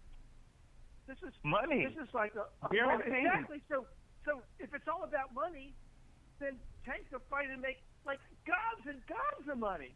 I mean, the guy's got $1 million. No, that would be grand robbery. Someone would have to get something more of if they did that. The guy can just. We're talking about double down. The guy can 10 times down. I'm just saying. Listen, I'm not disparaging Floyd Mayweather, although it's difficult to do that because he's disparaged himself more than anybody else actually can because the guy's a jerk. But I'm just saying. I mean, I'm skeptical. Listen, the fights in Vegas, boxing's James, I know. I love the sport. I love the sport in its pure form, but oh my gosh, it's a messy sport, right? It's not clean. I mean, we know that. But now, I would love to think that Mayweather's going, I can go 50-0. I don't care about the money. I'm just going to go box my best, and I'm going to give it my best shot, and I'm going to beat this guy. Yeah. Well, I'd love to think that, but But that's not the point. Like I mean, I say it in my show every single week. I say it in my show every single week. The point of boxing is to hit and not get hit.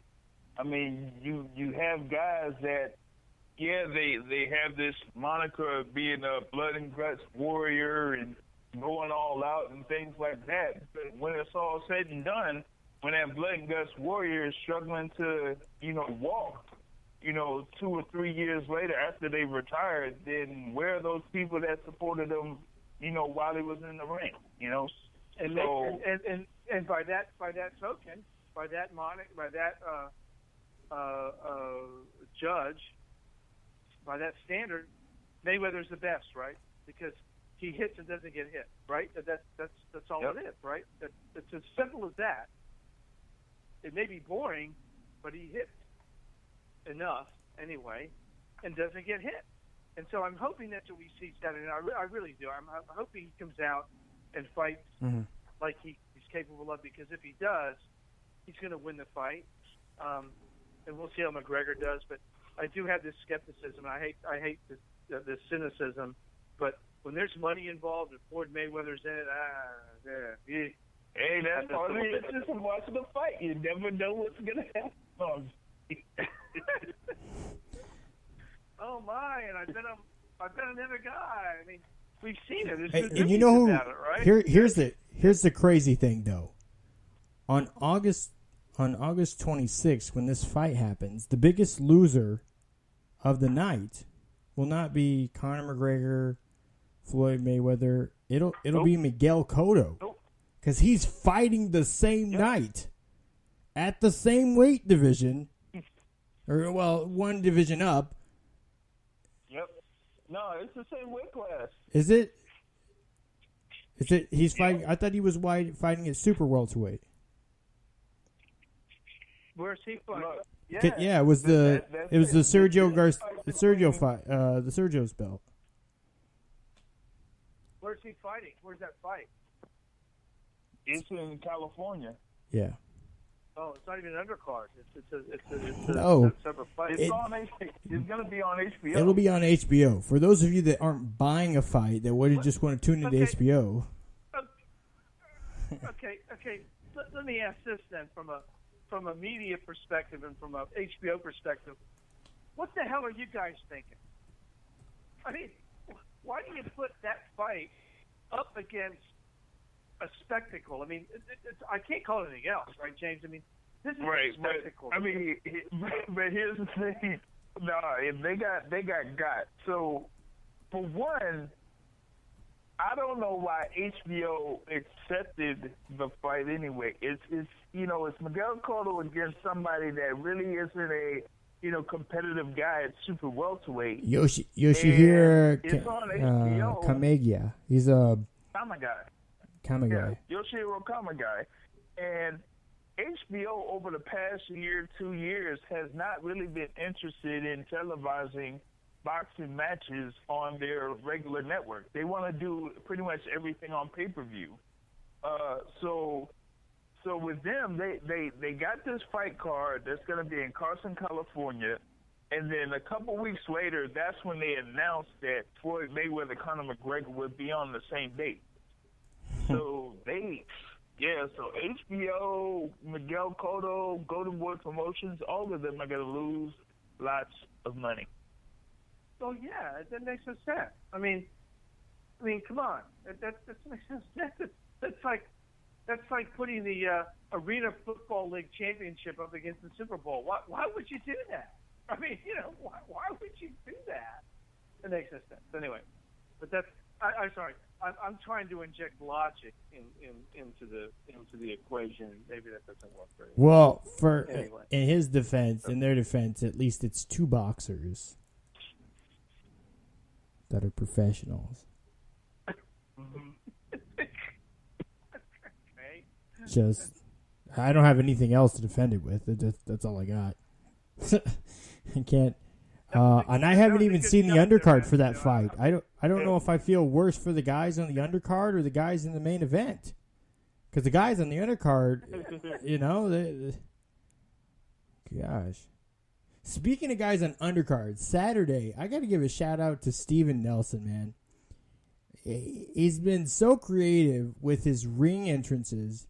He decided to go with the Hannibal Lecter mask and a straitjacket and be rolled to the ring on a dolly. Now, I said he should have taken it a step further and went down the stairs, the way Bud did, and went through the crowd. But he said it was on a dolly, so he couldn't do that. But I thought him being on the dolly going downstairs made it much more interesting. I don't know. Maybe it's just me. But shout out to Steven So Cold Nelson for another creative ring entrance. Goodbye. So, but that does it for us over on Blog.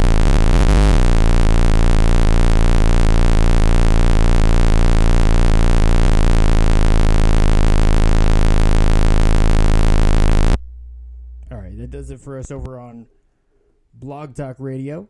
For those of you still tuned in over on Spreaker, on Facebook Live, on YouTube Live, Google Hangouts, syndicated, simulcasted.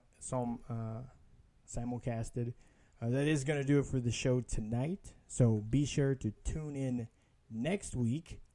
Download the Spreaker app. Download YouTube, Google Hangouts. You can get it there, all on apps. You don't have to go to a website. But if you want to and listen to it live, you can go to blogtalkradio.com. Listen for the first 2 hours. Unabated. You can call in 347-237-5539. Save it in your phone for next week. Tune in. I don't have the schedule up if the guys are going to be on for Take This L tomorrow night or not. They've been on a hiatus, so I don't have the schedule up in front of me. The new schedule for them just yet. But on Sunday, you will get the Boxing Source from 7:30 to 9:30, hosted by James Bell. We just heard a couple minutes ago. He's the host of that show. He's also the editor of the boxing portion of the Cold Hard Truth on Sports. There's tons of articles up over there, keeping up on that. So that's all I got for you. Go ahead, follow the show at the CHT on Sports. You can follow me at Matt Long Sports. It's been great. It's been real. And I'm out.